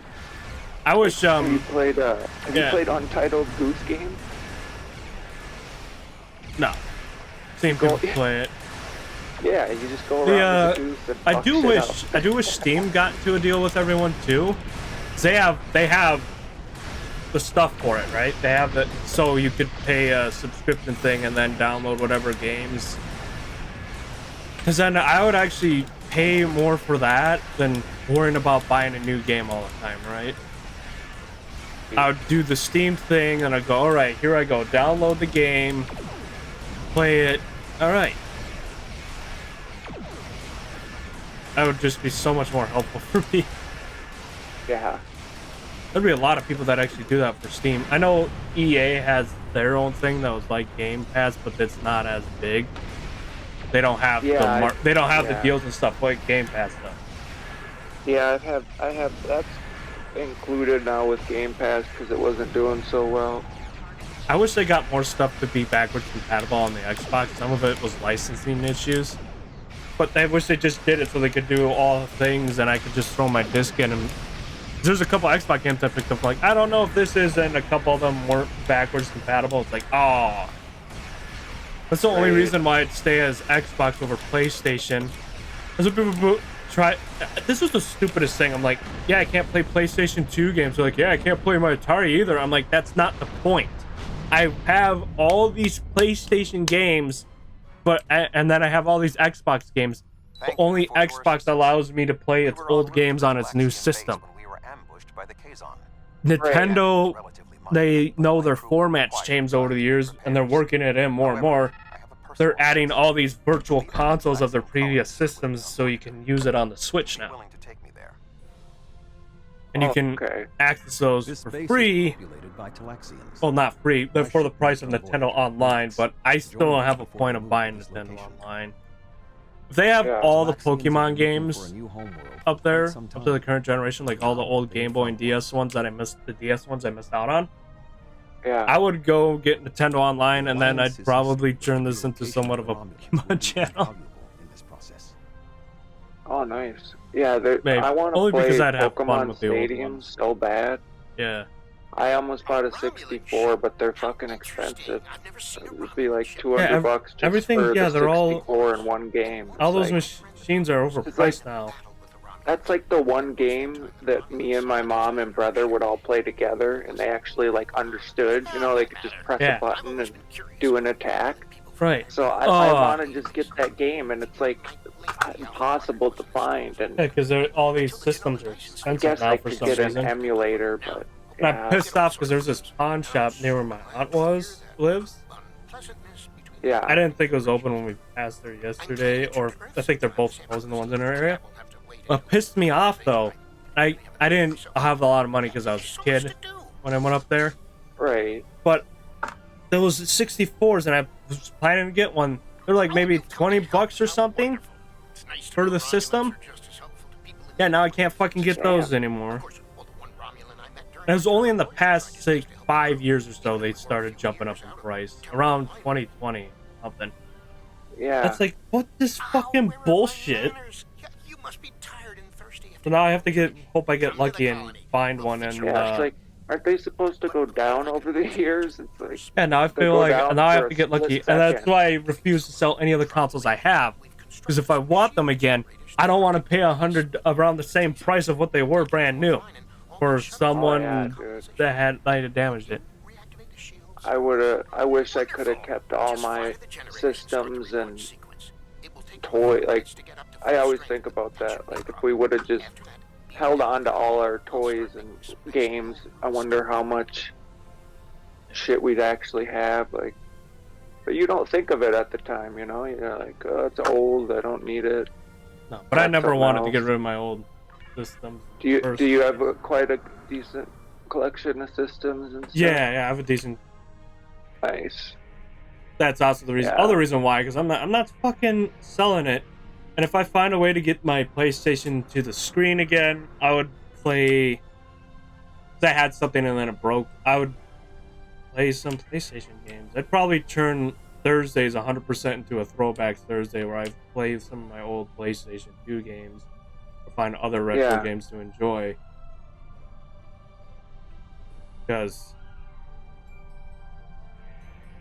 and it'd just be fun. Yeah, that'd be a cool thing. Yeah. Yeah, you should start even right now, Husky. Like.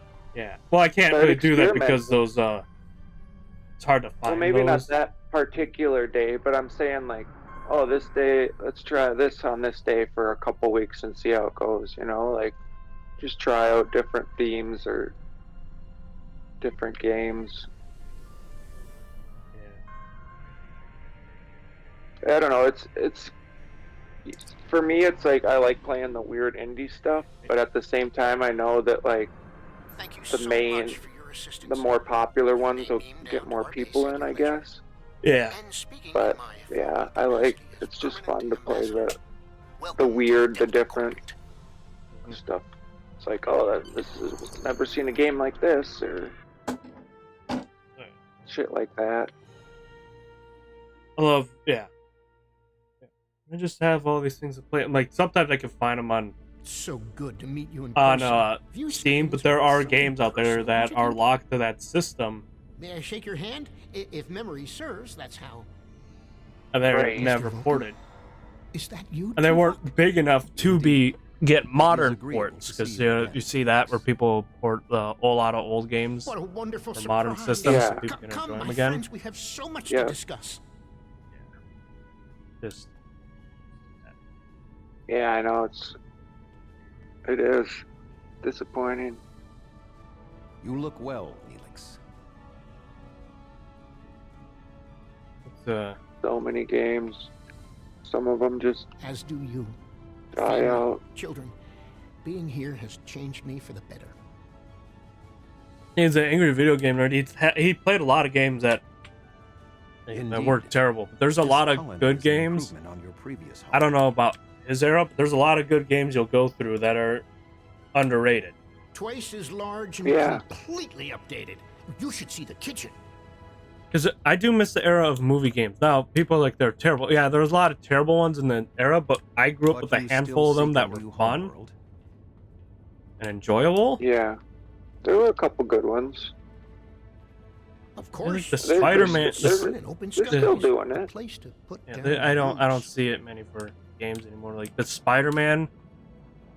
They had one for Iron Man, Spider-Man. What was that? Yeah, they did a Guardians of the Galaxy one recently. Well, that's not in relation to the movie. Oh. The operations bay. Dexter was in there. Alright, I'm gonna have to pause this. I don't know how long this will be for, but I had to use the bathroom quick, so I'm gonna throw them in an ad so you can talk to whoever's like subs, but people who aren't subbed are.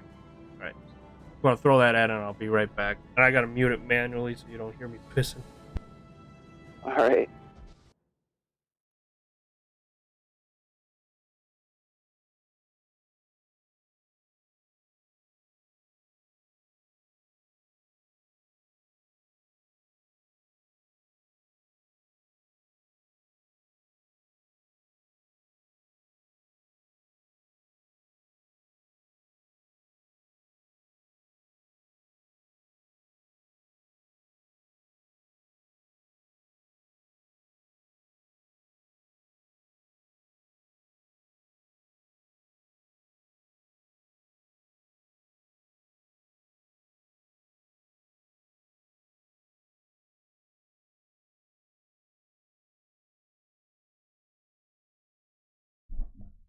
Alright, I'm back and we got like 18 seconds left on the ad, so I'm just keeping it on my be right back screen.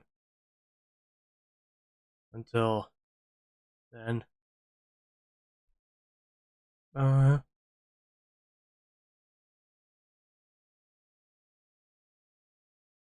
looks like the ad should be over. And now we're back to the game.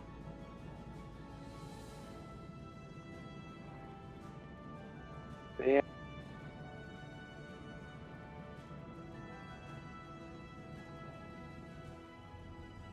great. Gets us trapped. Please do something. All right, what does it?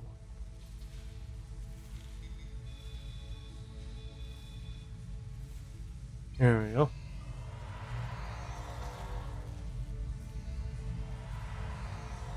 Gets us a little dizzy, but she'll be fine. All right. I have to stay with her. I have no idea what we're talking about. I'm afraid I must impose on your kindness again.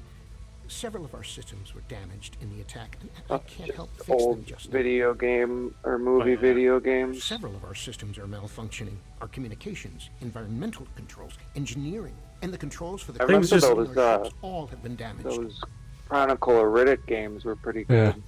I do hate this game. I probably said it so many times, either on air, off air, or other channels.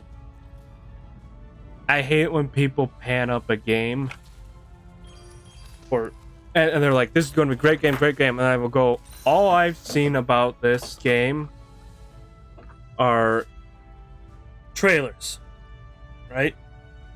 Yeah. And I'm like, "This game's going to suck, so don't be surprised." Like, no, it's going to be like the best and one of the game of the years. I saw so much of that with Scorn. I'm like, this game's going to suck. Scorn? And I'm like, all I've seen of Scorn was trailers. And when it came out and people were like, this game sucks, I'm like, I knew it was going to suck. I told you it would suck.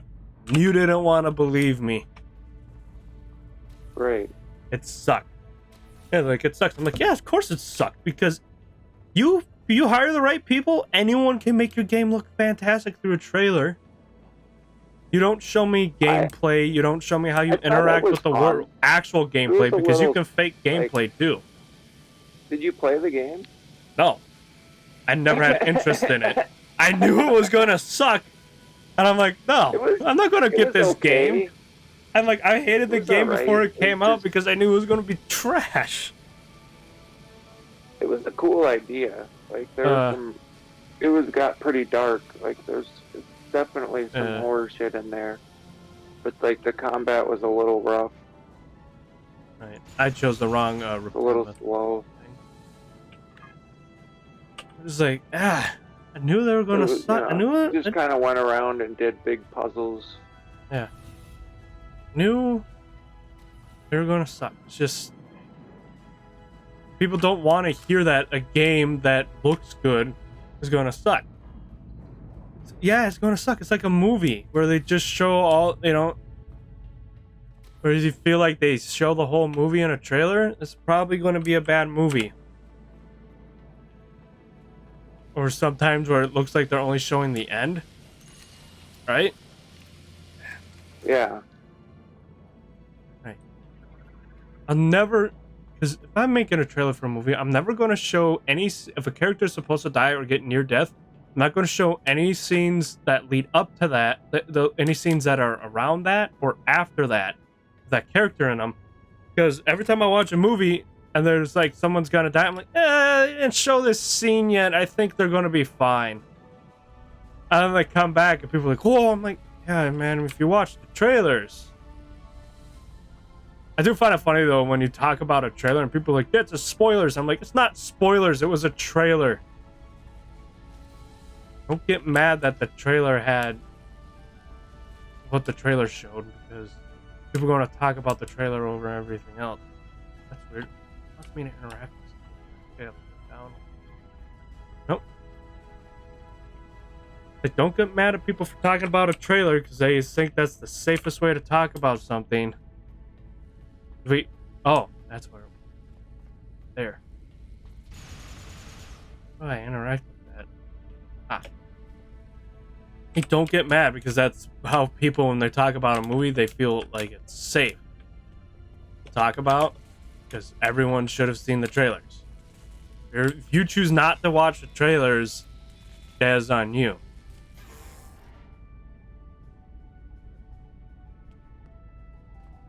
Where's the last? You never trust the trailer. You trust the writer, director. Yeah. But it's funny when people get mad. I'm like, okay, I'm going to talk about this scene because it was in the trailer, so this is fine. Everyone's seen that. Because like the trailer's like, well, it was the trailer, so everybody's seen that. Like, yeah. Still counts no spoiler. Okay, what the fuck did I... What equipment did I not repair in this game? Wanted me to do.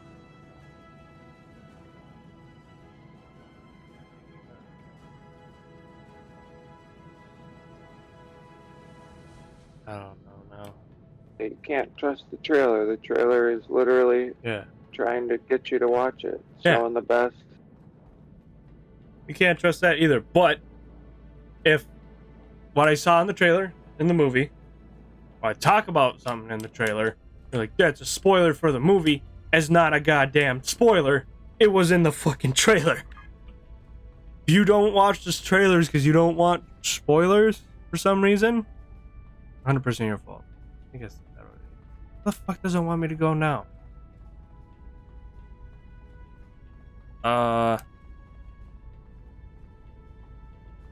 Oh, great. Did it fucking glitch out on me? I'm gonna have to go to my chatting screen. And then you'll see this probably on your end, but they won't. I'll just do a quick log out and re-log in. See if it... It's probably something right in front of my face. Sometimes it's a simple thing. But it showed me the way to get to each of them. So.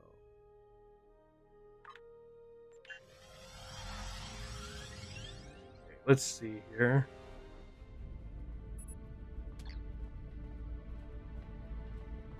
Computer.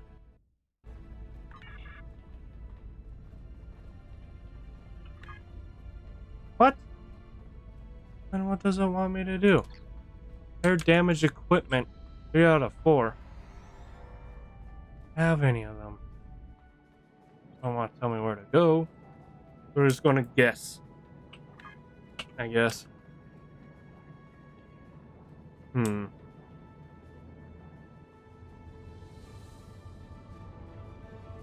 I had that happen. We had that happen once at the fans, and we're like, well, it was in the trailer, so you don't watch the trailer, then you shouldn't just come to these at all, because everyone's done that. But a trailer should show enough to get you interested, but nothing to give anything away. Yeah. Don't show me that someone's about to die in the trailer, because then I'm probably like, yeah, they might not even die in the movie. Don't show me this, and if they do die, don't show any scenes, you know, if they do die or are supposed to have the idea of death, don't show any scenes with them in it. You know, where they're... Right. You go... Well, you want near death. Yeah. Want near death or give somebody the idea that they're dead? Oh, that's where I wanted to... That's stupid. I didn't need to do what I did.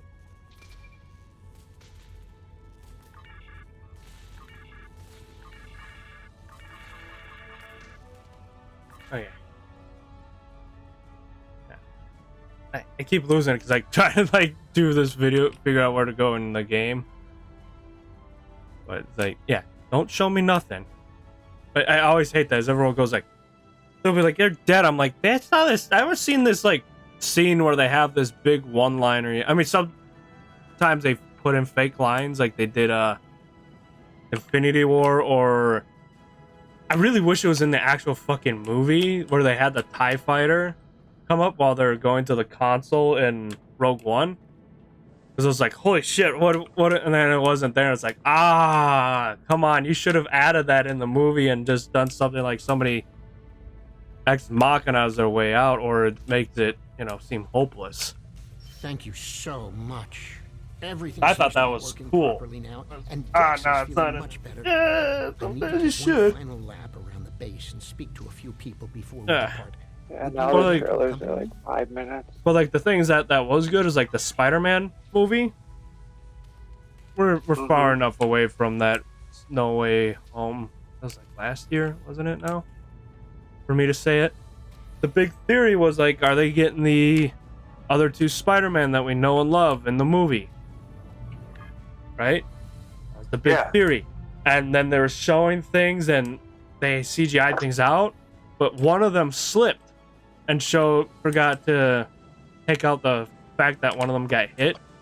So all you saw in the ads was like it was just, you know, MCU Peter Parker. But now we know like all of them are and against all these old villains in the other movies. But then, you know, once you watch the movie and you saw the first Spider-Man, you're like, all right. And then you're like, the next one comes in, you're like, yes, because there's like, and then they all. Just that's all I wanted. And the thing that really made me really want that with is I wanted a DC scenario with all the fucking Batman. We're traitors. And it needs to happen sooner than later because Alex, Brexa, Wixen, and Maxon can. And I say that now. First I said it's because Adam West was gone. You can't have him. But now Conroy is gone. Yeah, you got to do it sooner than later with all of our Batman. Well, I think they got Michael Keaton Batman in the Flash one. Is that the one he's in now? Yeah. But what I want is Keaton, Bale, Affleck, Pattinson. You can't really do Val Kilmer because his health. But you could even throw in Clooney in there if you want to. People get mad. And my original idea is, you know, also you'd have Kevin Conroy in there. He's gone. But I want all these Batman people who played Batman and just in the movie. But the thing is, I like Peter Parker where they got along. The way Batman is and his trust issues, he should be actually fighting the first couple encounters with other Batman. He should be trying to fight them and beat them because he, you know, doesn't think that they're from another universe. Alright. Because that's what they had in the Injustice game. I didn't play it, but I saw the scene. Are you enjoying your stay in the Batman Delta Quadrant? did not Is there anything you trust. need? Certainly. I have a Batman just did not trust anyone else. Bro, didn't trust the other one until he finished what he was doing and it brought in the original, you know, Superman. What about Pete Holmes? Talaxians are a warm and generous people.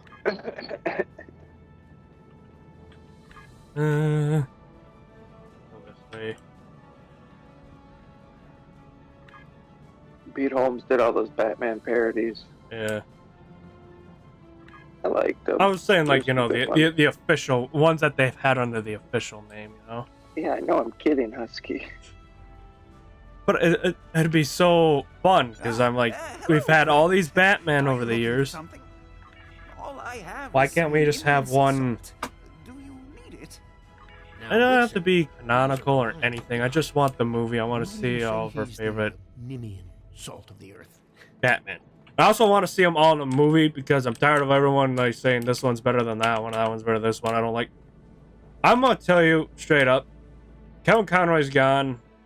So the best current alive Batman that I liked was Bale, and people were like, "Oh, his grovelly voice."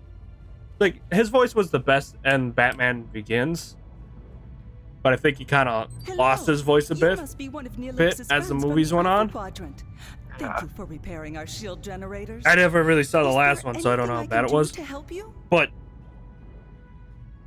he seemed to do it very well, and I prefer and Keaton was the first Batman to drop his voice. So I don't know why people get mad about it. Is like a mother to all the children and the one that said I'm Batman. Candy in her pockets for them. Yeah. But like Bale just did that, and to me, a Batman should lower his voice or change it up himself and not use a voice modulator, because then they could, you know, unscramble it and kind of figure out who he is. So he should. But I think if the note should be for new Batman, it should be you take notes from Conroy. He changed his voice, but he didn't grovel it. He went from having a normal, like, kind of public type voice to more of a intimidating voice, like this, almost like this. I can't really do Conroy because it's his voice. You know, not him doing a voice. It's his voice. He just makes it seem a little more dark, brooding. Yeah. It's done well. Yeah. I just realized I'm just being an errand boy right now, so talking for this part is actually helpful. getting me talking about something, I need to right? scan the route we'll take to the Don't always colony. have the chat. But the Kazon attack has damaged That's our the biggest thing I found that's hard. If I don't have someone to bounce something off of, I feel like I have a hard I'm time taking shots in talking. the dark. Like, that's why I said I'm Will a you be willing to great help me? second mic. Not always the first one. By adjusting I need the someone to sensor get array's the ball pitch, rolling. up and down, and yaw, left and right, you can point the array at the target. By adjusting the force. Yeah, like the Batman. Yeah,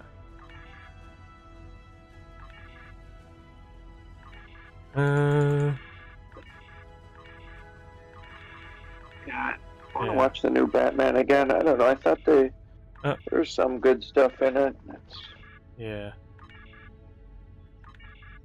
kind of hard to beat the Dark Knight. Yeah. You just nailed it. All right.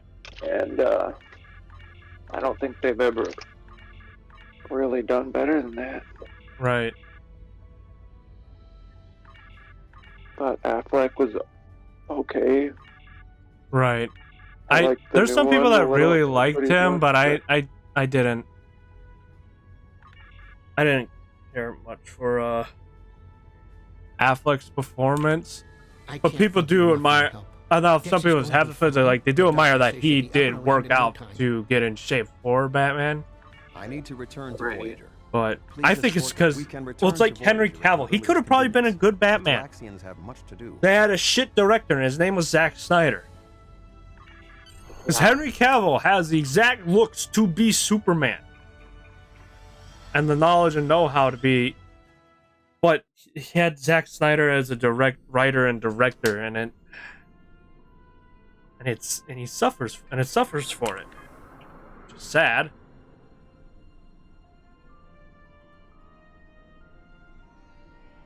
I wish it wasn't like that, but it is. I believe that they will be a valuable ally to us in the days ahead. That would not have been possible without your assistance. It's just, gave them both a better director, and then I would have probably seen them in a better light. Ships are ready to depart. Travel to the staging area to join us in our new adventure. The thing is, though, it's not solely his directing, because people are like, he does great action scenes. I'm like, great. Maybe he should get somebody who writes. And he shouldn't write his movies. He should just direct them. Yeah. It's like, yeah, I mean, there's some directors that can be writers and directors. George Lucas was a pretty decent director for the prequel trilogies because he did it's the shots and everything. But people are like, no, he had better. It's like, okay, yeah, he had other directors for the original trilogy, but you forget he wrote both trilogies. But he also had some other inputs to fix certain things that didn't seem right. You know? Right. He had pushback in the original trilogy. When he made the prequels, he didn't have a lot of pushback for some of the writing stuff because, you know, he's George. But there's something that nobody shows you, and you can find this as an actual thing. People draw Anakin Skywalker for episode 3. I had him like had sleeveless shirts. He was ripped, and he had like this mohawk. And George looked at it and he's like, "This is too much." I'm like, "This is giving George all the flack because you can't please Star Wars fans." Why he sold it to Disney? You dumbasses! I say that so many times. Because if your jackass is always fucking doing it, that's why you just throw it to Disney. So if it gets hurt, people's jobs are Disney's secured. got it all. Yeah, but that's why he had to sell it, because they didn't want to screw it up again and piss everybody off. I think if he even did a good job, he would have pissed everybody off. You can't please the Star Wars fans ever. But yeah, he said to that thing, he said, "That's too much." And I looked at that, I'm like, it's probably a great decision for him going with the design he had for Anakin and Revenge of the Sith than that other design. Because he still looked like a Jedi, but he had the sense that he was probably going to fall to the dark side. Yeah.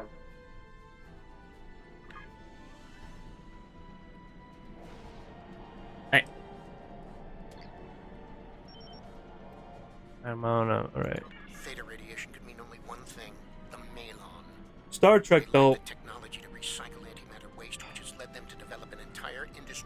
I don't care about the J.J. Abrams movies. I don't like them that much. He made them way too much as the action movies than the dramas. That's why people say Picard Season 3 is good, because it still feels like that old Star Trek feel. Well, still adding some movie elements. Because you could still do the movie elements, have good space combat with the ships. But... the heck? Yeah. But it's like, It does, but it also kind of spat in that continuity, the JJ one. The other ones, they just... It's just, you have to do a lot. For writing for Star Trek, I think you have to have a lot of people who think, people who are philosophical for writing. You know?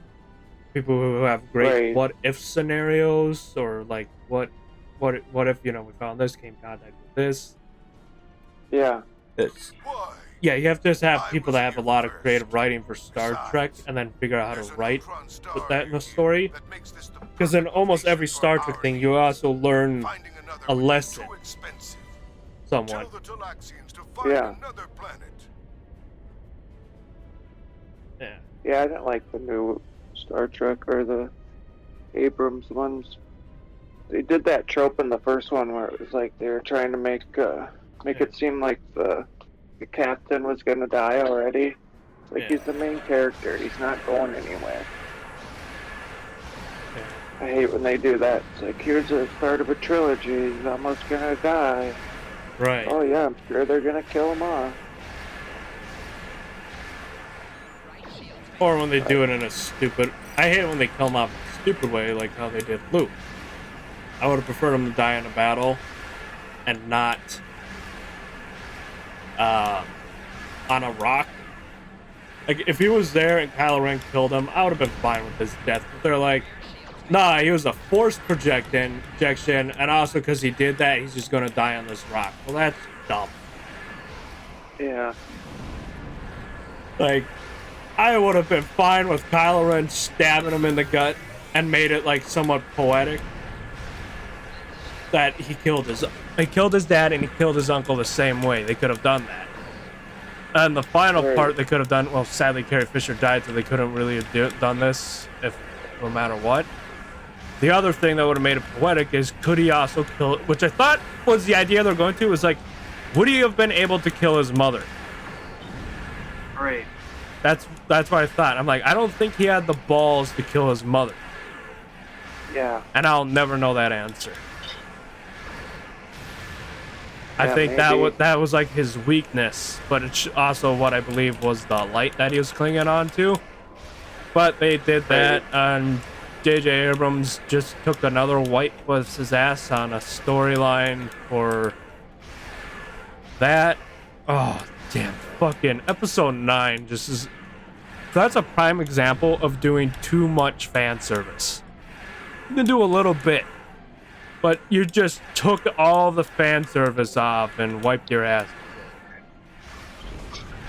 Also, you should have kept Palpatine dead, you idiots. But he had to make some big bad because Rian Johnson killed Snoke in 5 seconds. God, they had no plan for the sequel trilogy. They had no outline. And it shows every day.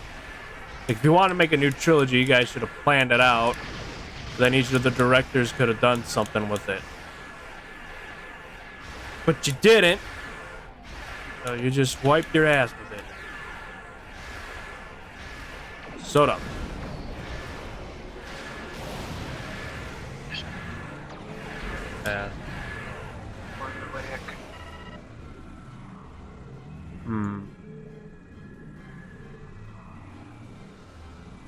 Never get too creative, because you gotta be broad. It's funny, it's still funny. Like, Star Trek and Star Wars fans will try to always go after each other, but like, you guys realize you sometimes have some of the same problems, right? Like, you both bitched about your extra stuff after your main stuff. Like, people bitched about DS for a long time. There was the bitching about DS9, some of the movies before it ended and stuff. The prequel trilogy, which is not bad. It really isn't.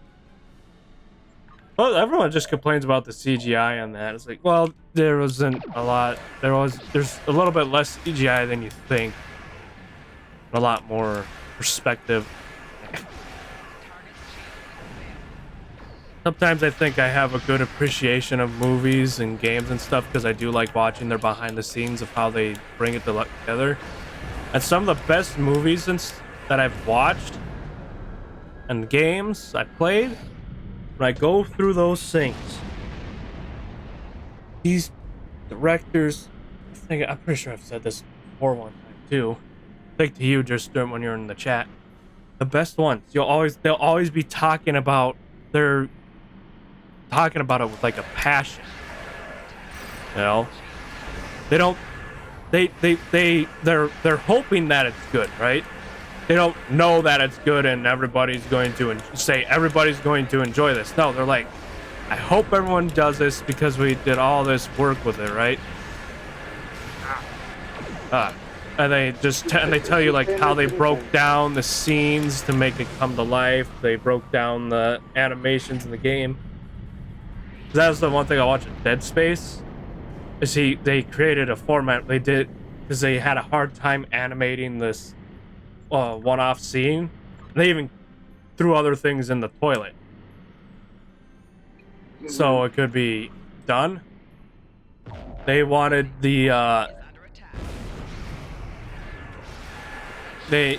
this tentacle thing that popped out and grabbed you. It was a one-time thing. They had a hard time working on it. So he's like, you know what? We're going to break this down into sections. Well, I wish they would stop throwing me in the middle of these guys. Dying. It's like, we're going to animate this part, then once we're done with that, we're going to the next part. And they took that technique and they told every other like gaming and animation studio if they're having trouble with animating something, just to break it down into segments. Would actually help out in the long run.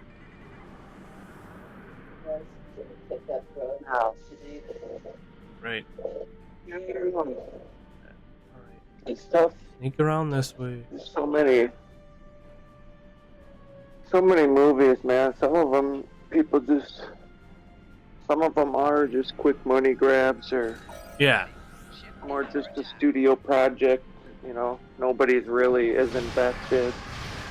You know, there's different levels. You can tell if it's like, usually the best ones are somebody like, you know, their first couple films before Hollywood really makes some change. And the longer some of these directors go, like I like some of them because some of them can stay fresh and original and do different things. Right.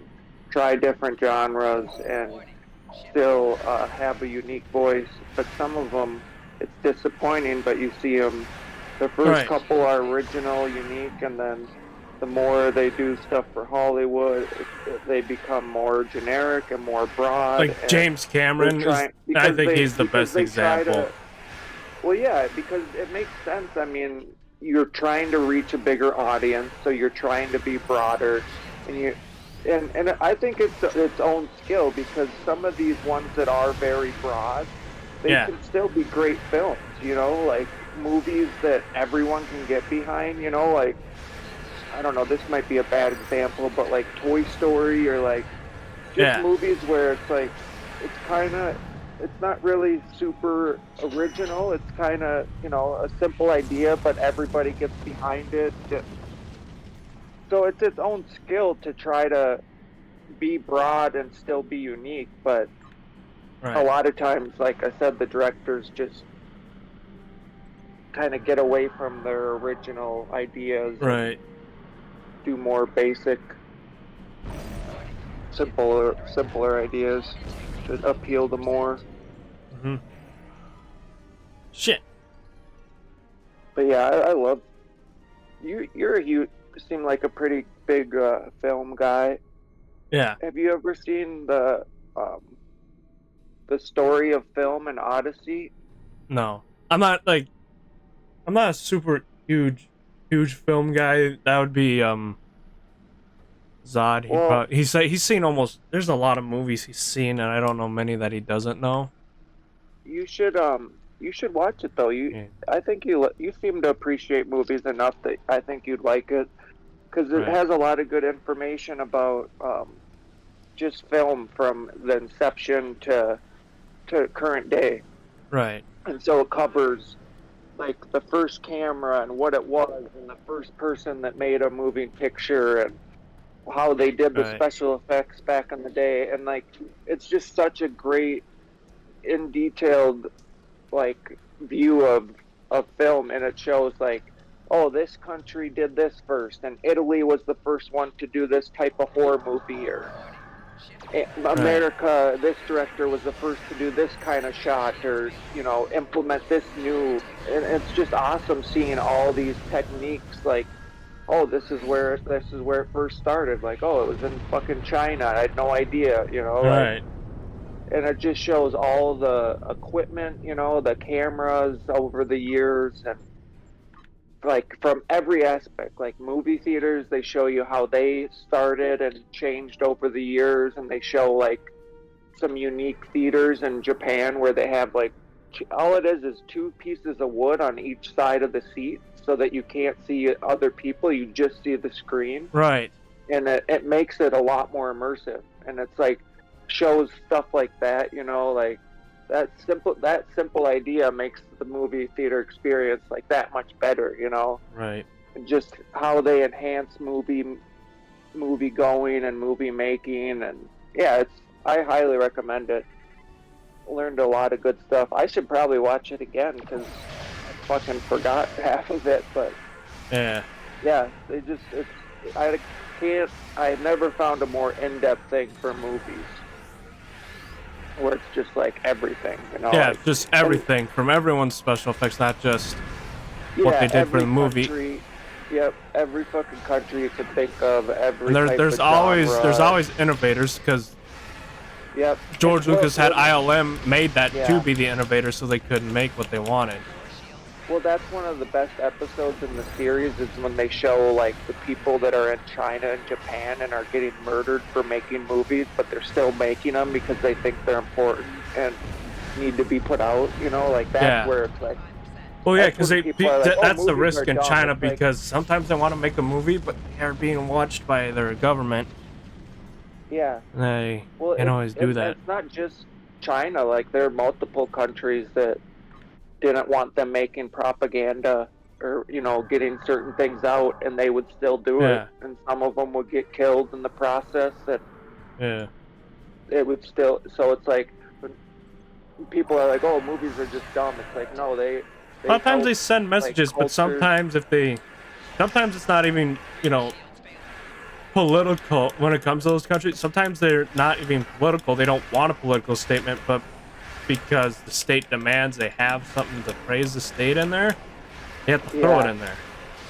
Well, and it's not. It's just showing things how they are, and they're like, we don't want you to show that. It's like just trying to show what it's like living there. Does it also show like their creative ideas of how to sneak by?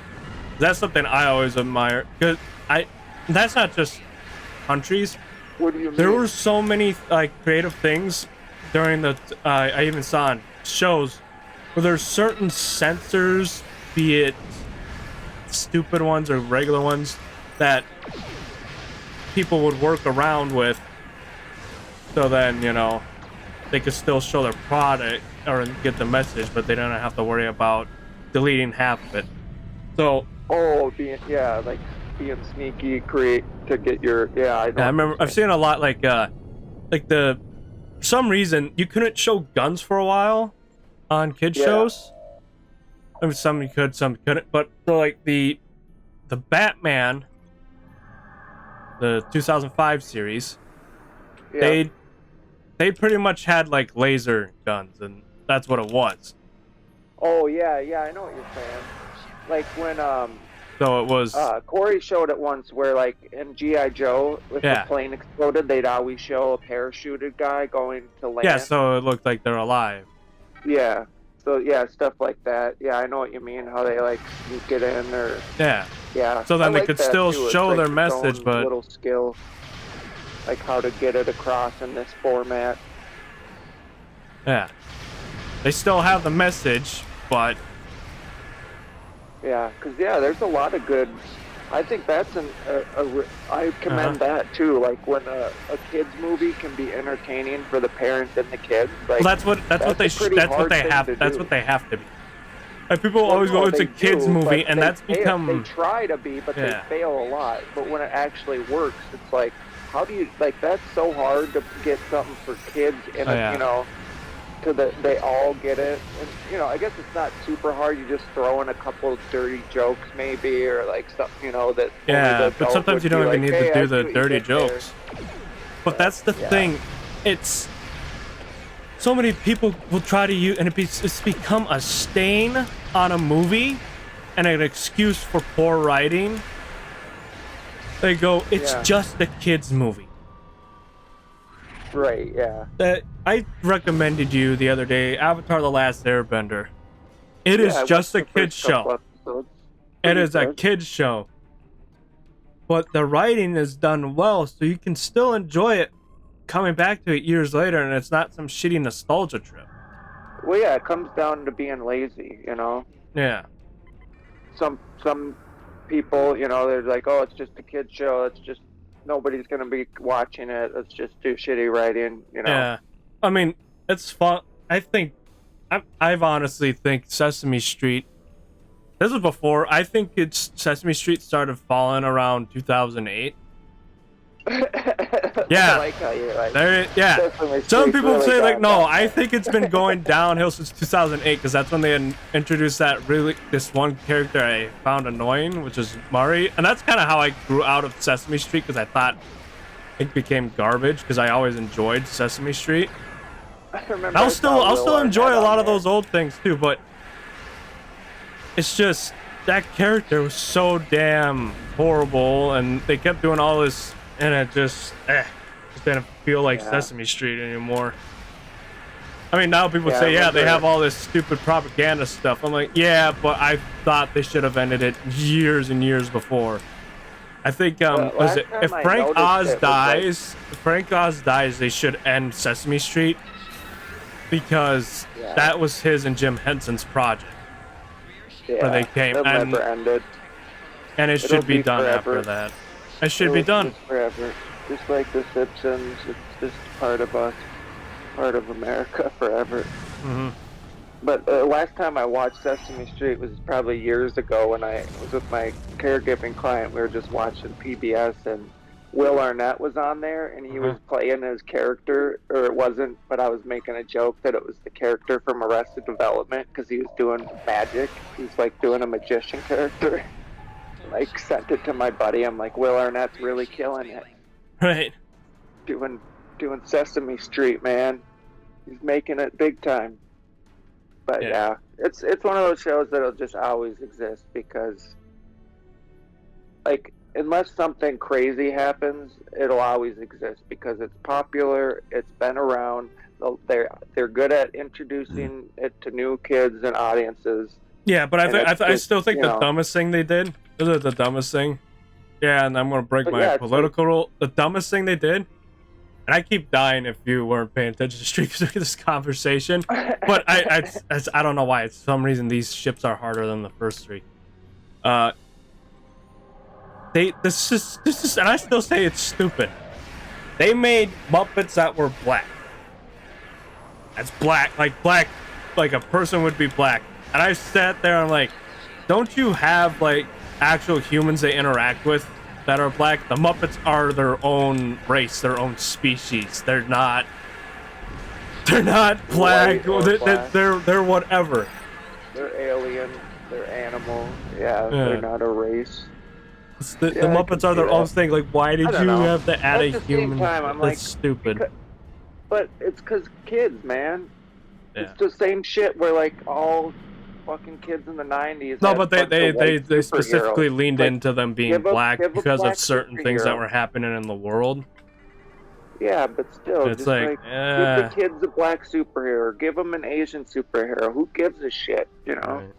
I prefer when it comes to the heroes though that they keep the heroes as is of how they're originally written.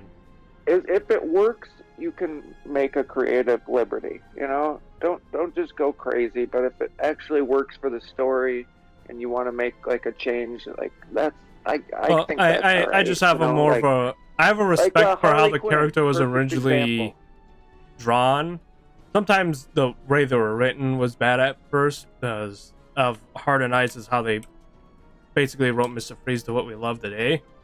But when they have a character and its original design and stuff, especially in a comic, it's more of an honor to the person who wrote and designed the character to keep them like they were than it is to change it up. Like if they envisioned it to look like this and not like that, then they'd keep them as that. Right. It's like if for some reason, for some reason, if someone's like, "Oh, I like Daredevil, but you know what I hate about him? He's blind. Let's make him so he can actually fucking see." Well, that right there kind of kills the character in itself. Right. Yeah. But here's a great character assassination that happened in comics, and I didn't know about until I saw it. Point. So you know the Green Goblin, how basically he creates a split personality and he goes insane. Norman Osborn, and then his son eventually, goes crazy too with it. This is stupid. I want to punch whoever did this. Weird. Why are these guys so tough? But I want to punch whoever did this. They said, no, it was a demon that possessed him. Both of them. I'm like, no! That is dumb. Why? That destroyed the Green Goblin. Right. Green Goblin you're supposed to like, when you see him, you hate the Green Goblin, but you also pity Norman Osborn because he has the split personality that he developed after that whole thing. And when Harry, basically takes it, he's gone. I always hated Harry Green Goblin. He's supposed to, just go mad. I always prefer Norman Osborn because it's the split. It's that split personality, but it's like he has a split personality. It's basically like if Peter Parker couldn't separate the hero from whatever, and he became, fell down a dark road. It's kind of like Green Goblin because he reminds me a bit of some of Batman's. I mean, Spider-Man and Batman do have like some of the most well-known villains in each their entertainment, but Spider-Man's it has that. He has his rogues gallery, and Batman has his. And when you see these villains and you have sympathy for them, but you're not supposed to go like side with them. No, if you have sympathy for them, that means the writer got you to see them the way the hero does, and why the hero refuses to kill them. I think that's a better reason for why a hero doesn't. I mean, their hero can have their own morals, but the other reason too is the hero will still see the people as people, no matter how horrible they are, and that's why they refuse to kill. And everyone else will be like, yeah, why the hell is this one? Should try the other ship. But the hero needs to see their villains. If they are one that doesn't kill, they have to see their villains as people, not monsters. Right. That's why I like this Smallville, where they basically, made Lex Luthor his best friend. And then eventually, they said that he forgot everything who he was and his time with Clark. But that gives a great explanation for why when you see Superman and Lex Luthor fight each other, Superman refuses to kill Lex because deep down, that's still his best friend. Right. Which that adds a layer right there, just a little layer to his character development. Yeah. It's not much, but it's just enough. Right. Yeah. I don't know. I just like it, you know, in general, seeing the different changes. Well, the thing is, I'd be mad about. But I just try to find the ones I like. And yeah, I'd be mad about the Husky. I've said it. I could have, if I made this Husky in a way where anyone could play it, but I openly said anyone could play it because it's a machine, right? I'd be fine. But if somebody decided to make it, what I want to say, like a pig, and the pig was yellow, purple, it'd be a little agitated about that. If what? I was made into a cybernetic purple pig, because the Husky is that would bother me. Because then I'd be like, well, you shouldn't go off the cybernetic Husky type name. You should just create your own character at that point. You do so many changes to the character. Why not just make your own, make a new one? Yeah. That's also how I see it. Yeah. What you should do. Oh, that one did not disappear after I destroyed the other ones. I'm gonna have to avoid them while I do it. Fuck off!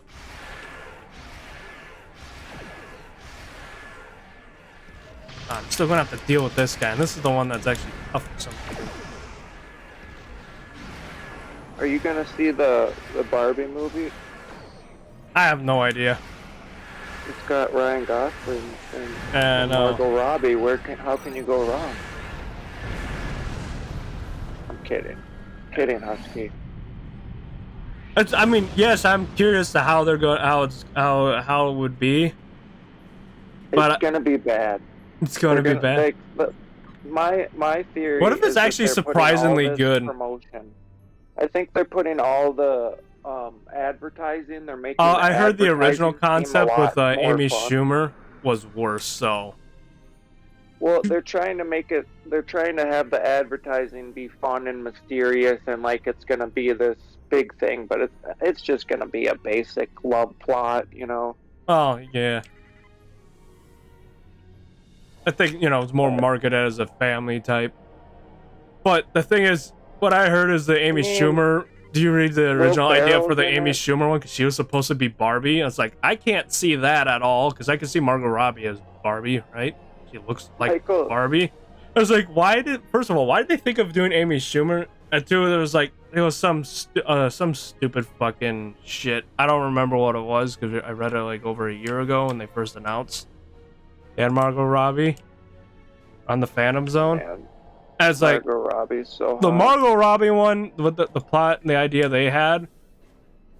Like, I'm like, that sounds more like the Barbie, like those B-rated Barbie movies I saw advertised on Nickelodeon all the time.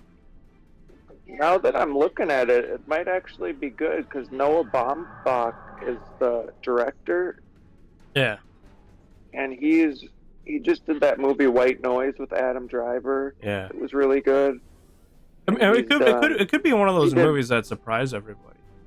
Well, it's like he did the Squid and the Whale, Marriage, so he's done some good stuff. So yeah, it might.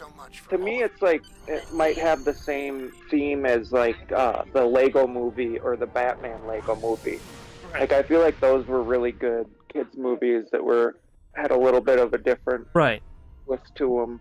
Yeah, it's so weird because I was like, there's no way I'm gonna like this movie, and now I'm like, I was seeing the advertising, I'm like, it looks kind of interesting. Michael Cera's in it, like, and now I'm like, oh, it's Noah Baumbach, so I might end up watching it.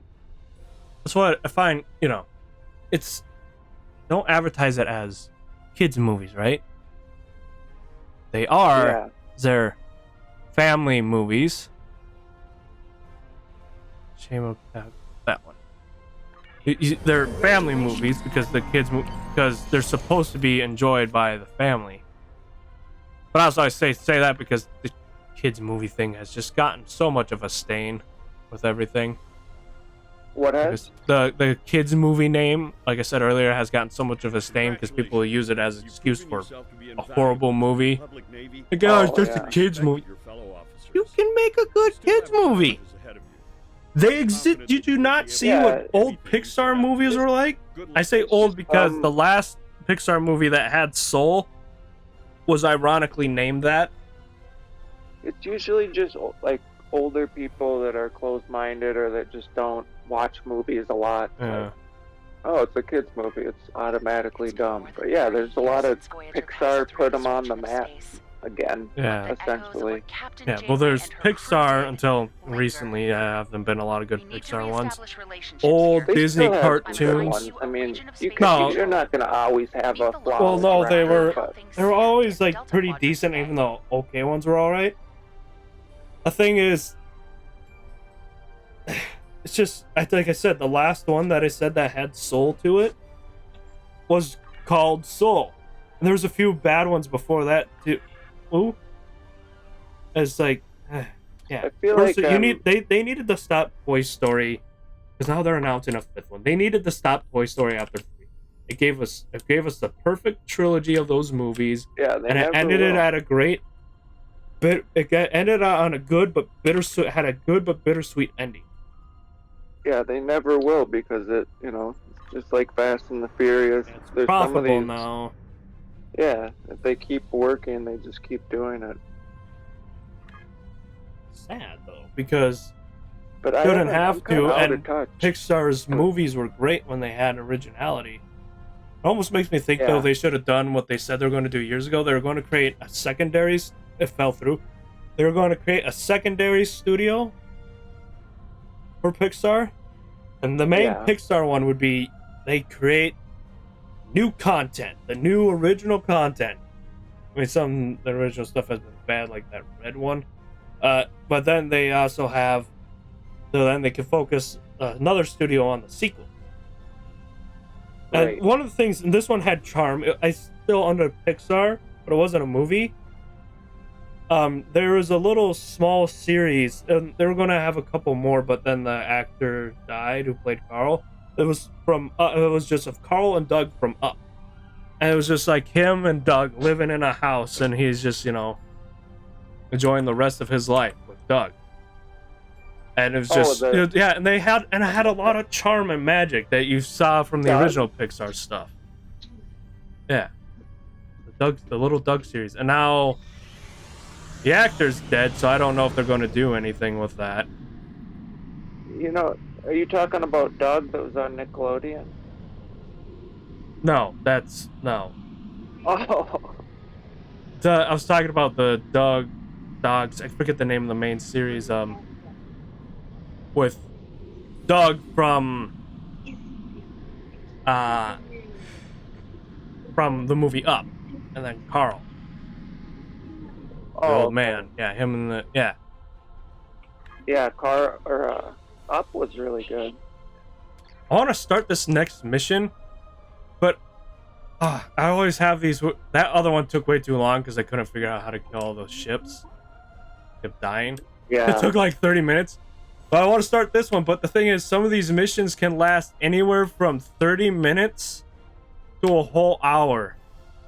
I don't want to cut it off short either. So I want to at least try to get. So should I just kind of, I don't know, fly around and talk, or do I want to? You can get it.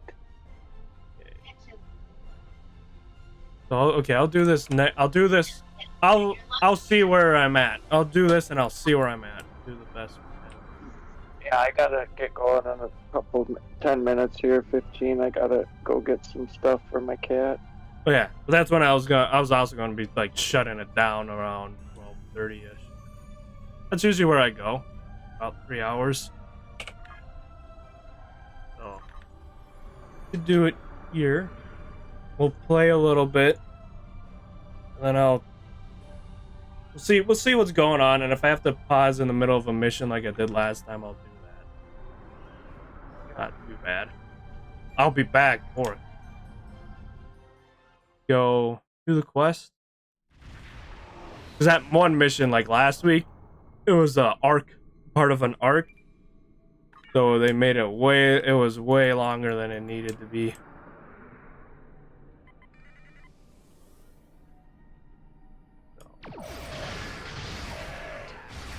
Yeah. Yeah.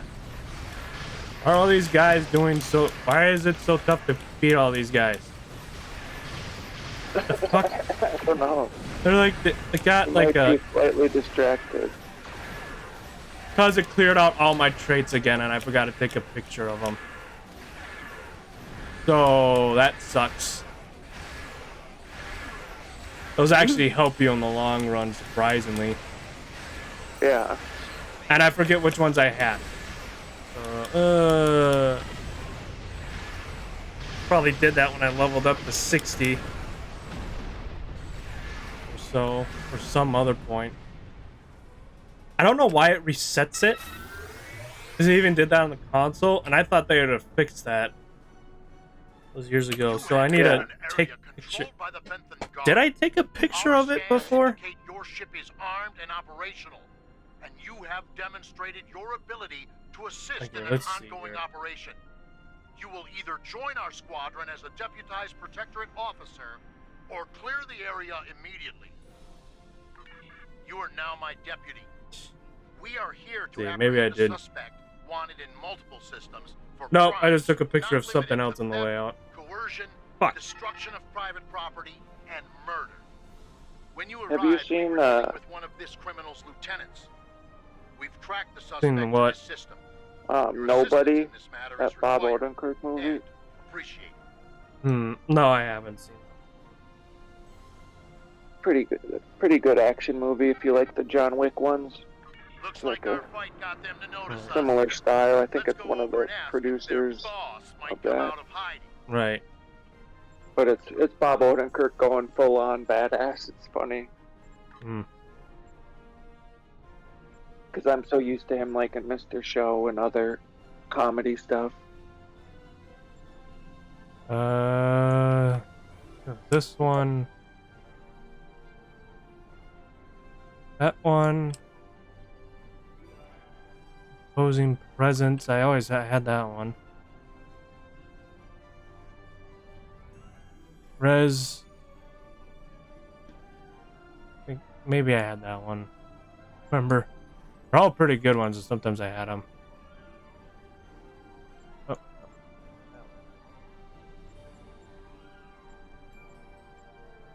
There's a lot of these ones I can do. I'll have to do the ground trades. How many more missions do you have? I have no idea. It's probably a crap ton of missions. I can actually go right here. Go to missions, available episodes. I have a lot for this one, but then there's, let's see, 1, 2, 3, 4, 5, 6, 7, 8 other episodes with how many are in each of them. And one of them I technically started, I think, was the Terran Gambit. Oh, I'm being attacked. I'm just drifting.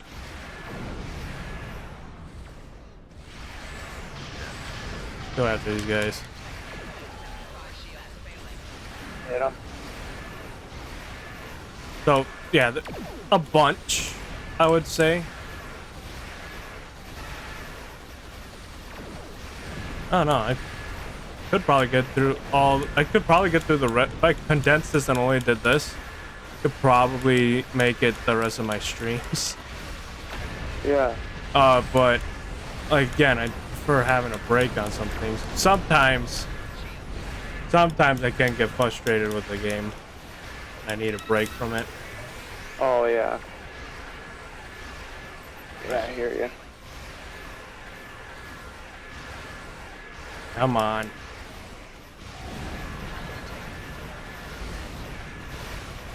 Ah, died.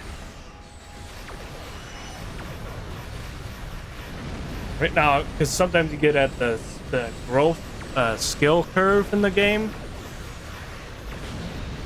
Like sometimes having the traits, it may or may not help. Yeah. But if you don't have the other stuff, it just can get you.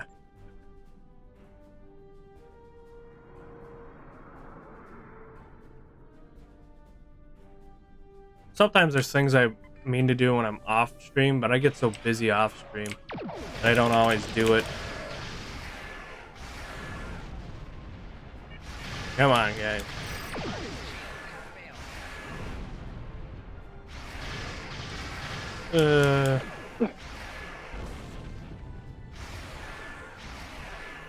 Just a little, you know, do this, that, make sure my characters are ready, and everything's organized the way I want to. So it looks moderately professional on stream. Or sorry, you know, I'm not trying to scramble around and do it on stream.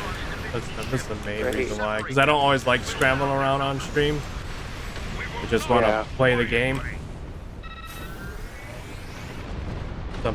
Sometimes you have to. The homework out of the way. Yeah, sometimes you have to. But if I don't have to, I don't want to do it.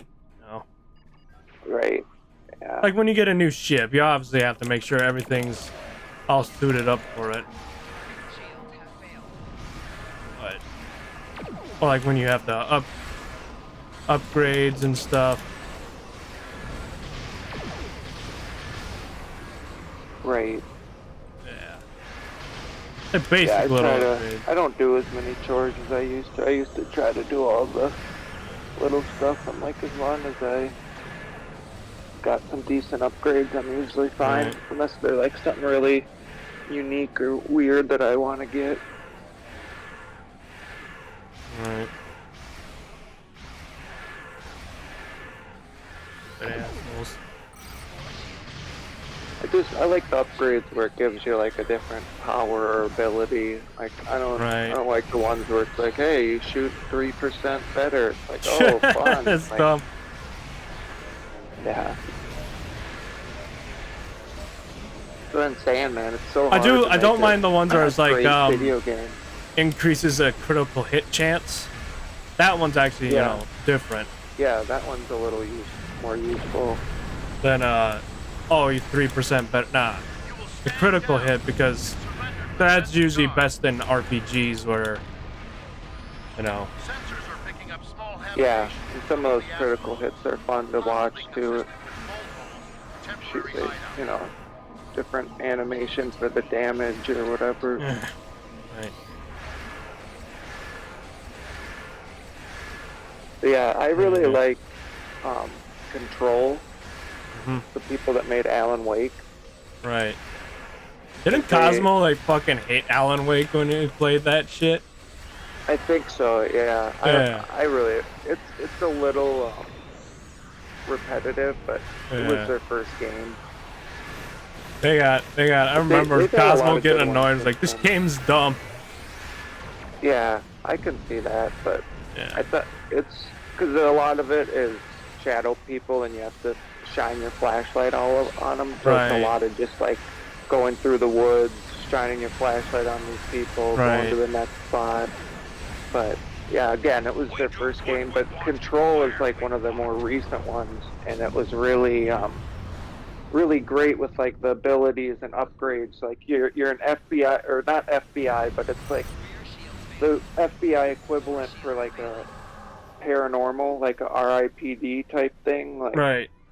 So you go into this building and there's nobody is responding. So your mission is to go into this huge fucking tall rise building where they keep all paranormal things. They do paranormal testing. They have a bunch of paranormal objects and creatures like locked up in this building. And so you have to go in and figure out why it went silent and what's happening. And it just does a really good job of like every time you get a new enemy, you get a new ability to kind of combat that, or like you'll always get weapons that'll be like, oh, that's gonna help me against this type of enemy now, you know. There's one game. You always kind of had the gameplay changing with the combat mechanics that made it fun and fresh, you know. Yeah, there's one game I watched a long time ago. Someone play it. It's more of like a walk-through game, and you investigate stuff. Well, because of the name, it's called. You're a paranormal investigator. PI, get it? Funny. Yeah. Right. And you're looking for Ethan Carter and his family. Now, when you go through, you keep seeing these visions of his family going insane and doing like killing things, people burning shit down and stuff, or having themselves die. Like, where's Ethan? Right. I can't tell you how the game ends because it kind of ruins how it is, but I'll tell you, it is the ending is depressing as hell. I mean, it's a really good game in the way it is, but it is depressing when you find out like the truth of everything. And everything's all together. It's sad. But it's a really good game, and I enjoyed what they thought with the creativity of it. What one? The Vanishing of Ethan Carter. Okay. There's like only one jump scare type thing, because like there's these zombie things in one part, and it's okay with that bit. But the rest of it, it's like it's really decent. And it's horror-ish, but it's not horror as in it feels eerie throughout the whole game. You know? Yeah. It's more of a mystery on spectacle, suspense, not a just no. Yeah. That's how a game like that should be done. Right. But if you get that game and you play it, it's not an ending that'll make you cry type of sad. It's sad as in because you see how everything actually is supposed to be. And man, I keep dying a lot in the post game. I mean, I did a bit in the other game. Have you played What Happened to Edith Finch? Don't think so. I think that's it's a really kind of depressing mini indie game. Right. And you kind of they kind of tell you the story through like a kid's perspective. Right. So you kind of like they're just having fun or making a game of it, but you realize that their family's dysfunctional and like the mom's like locking them up in their rooms and shit, and they're eating gerbil food because there's no food. So she like pretends to be a cat to like escape and go into her imagination. So you play as a cat for a little bit. Oh yeah, kind of like at the Binding of Isaac, where he's just locked in a chest, and it's implied he dies at the end because he's suffocated and shit in that chest. Yeah, after his so parents. you play as like the older, you're an adult, like going back. So you're like reading these journals and like going into like the imagination of your younger siblings and what they like. There's one where he's like doing this mundane like work at a factory, and so you start like doing the work at the factory, and slowly like stuff like starts appearing, and it's like his imagination, and you're just like daydreaming, not thinking about your job, and then you like cut your hand on the saw. Yeah. Brings you back to reality. Like it was just a pretty short game, but it was unique. There was a lot of fun, like imagination in it, creativity. Yeah, I still say like because the paranormal investigator, you have like paranormal abilities in the Vanishing Ethan Carter. So like you don't just you see the visions of everything that happens. So like what the events. Yeah. It is somewhat of a twist-ish ending. I'm still saying that so I don't give anything away, but it's still a really, really, really good story. And it's so sad though that you find out the truth is. Damn it, I was close to getting this guy and he got me. Ow. Yeah. I've recommended to people who like game, and it is more, I mean, the gameplay is not bad because you're investigating. I've never played it. I just watched a guy play it. It's a really good, but it's like that's a good narrative story, but it doesn't feel like a narrative driven one because you just feel like you're playing as a detective.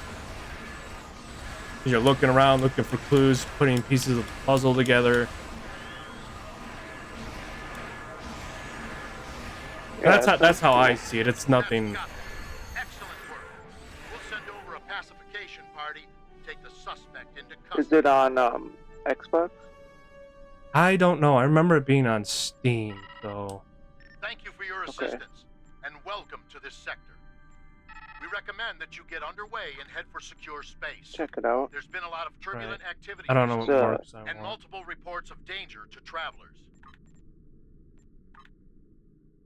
The Kazon have long been one of the more aggressive races in this quadrant.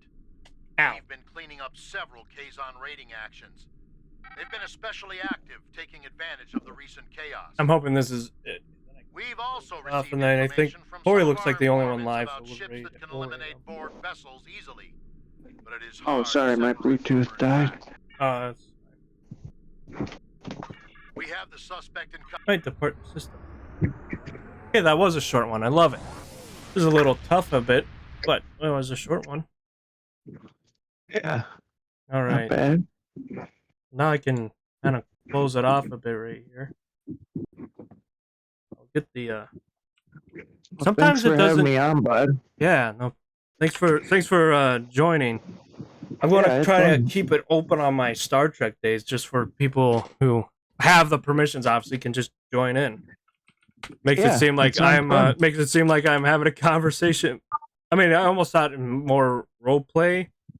Maybe we could do that in the future, but yeah, I was going to say I'm down to do that, man. Yeah, I think it'd be fun.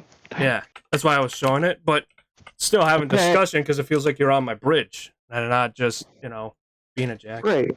Yeah. Well. Yeah. No, I think it'd be fun. We could maybe talk about it a little more, like what our character, like what our names are and how we should.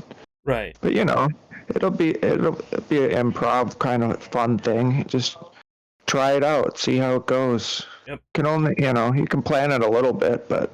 All right. I'm gonna do my sign off and then play the music. Okay, bud.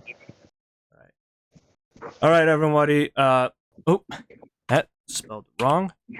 All right, everybody. Thank you for coming. Like we already said, as always, you're the pack, the Cybernetic Husky signing off. I'll see you tomorrow with more of the Tower of Fantasy because I've been enjoying that. Even though I beat both things, there's still like side quests and stuff it has in the game to enjoy. So get up in that raid right now. Should have clicked that raid while I was doing the sign off. It has a decent countdown. So go up, get in that raid right now. Hop in there. Go, go, go, go, go, go! Oh, go! Kids rated. I can click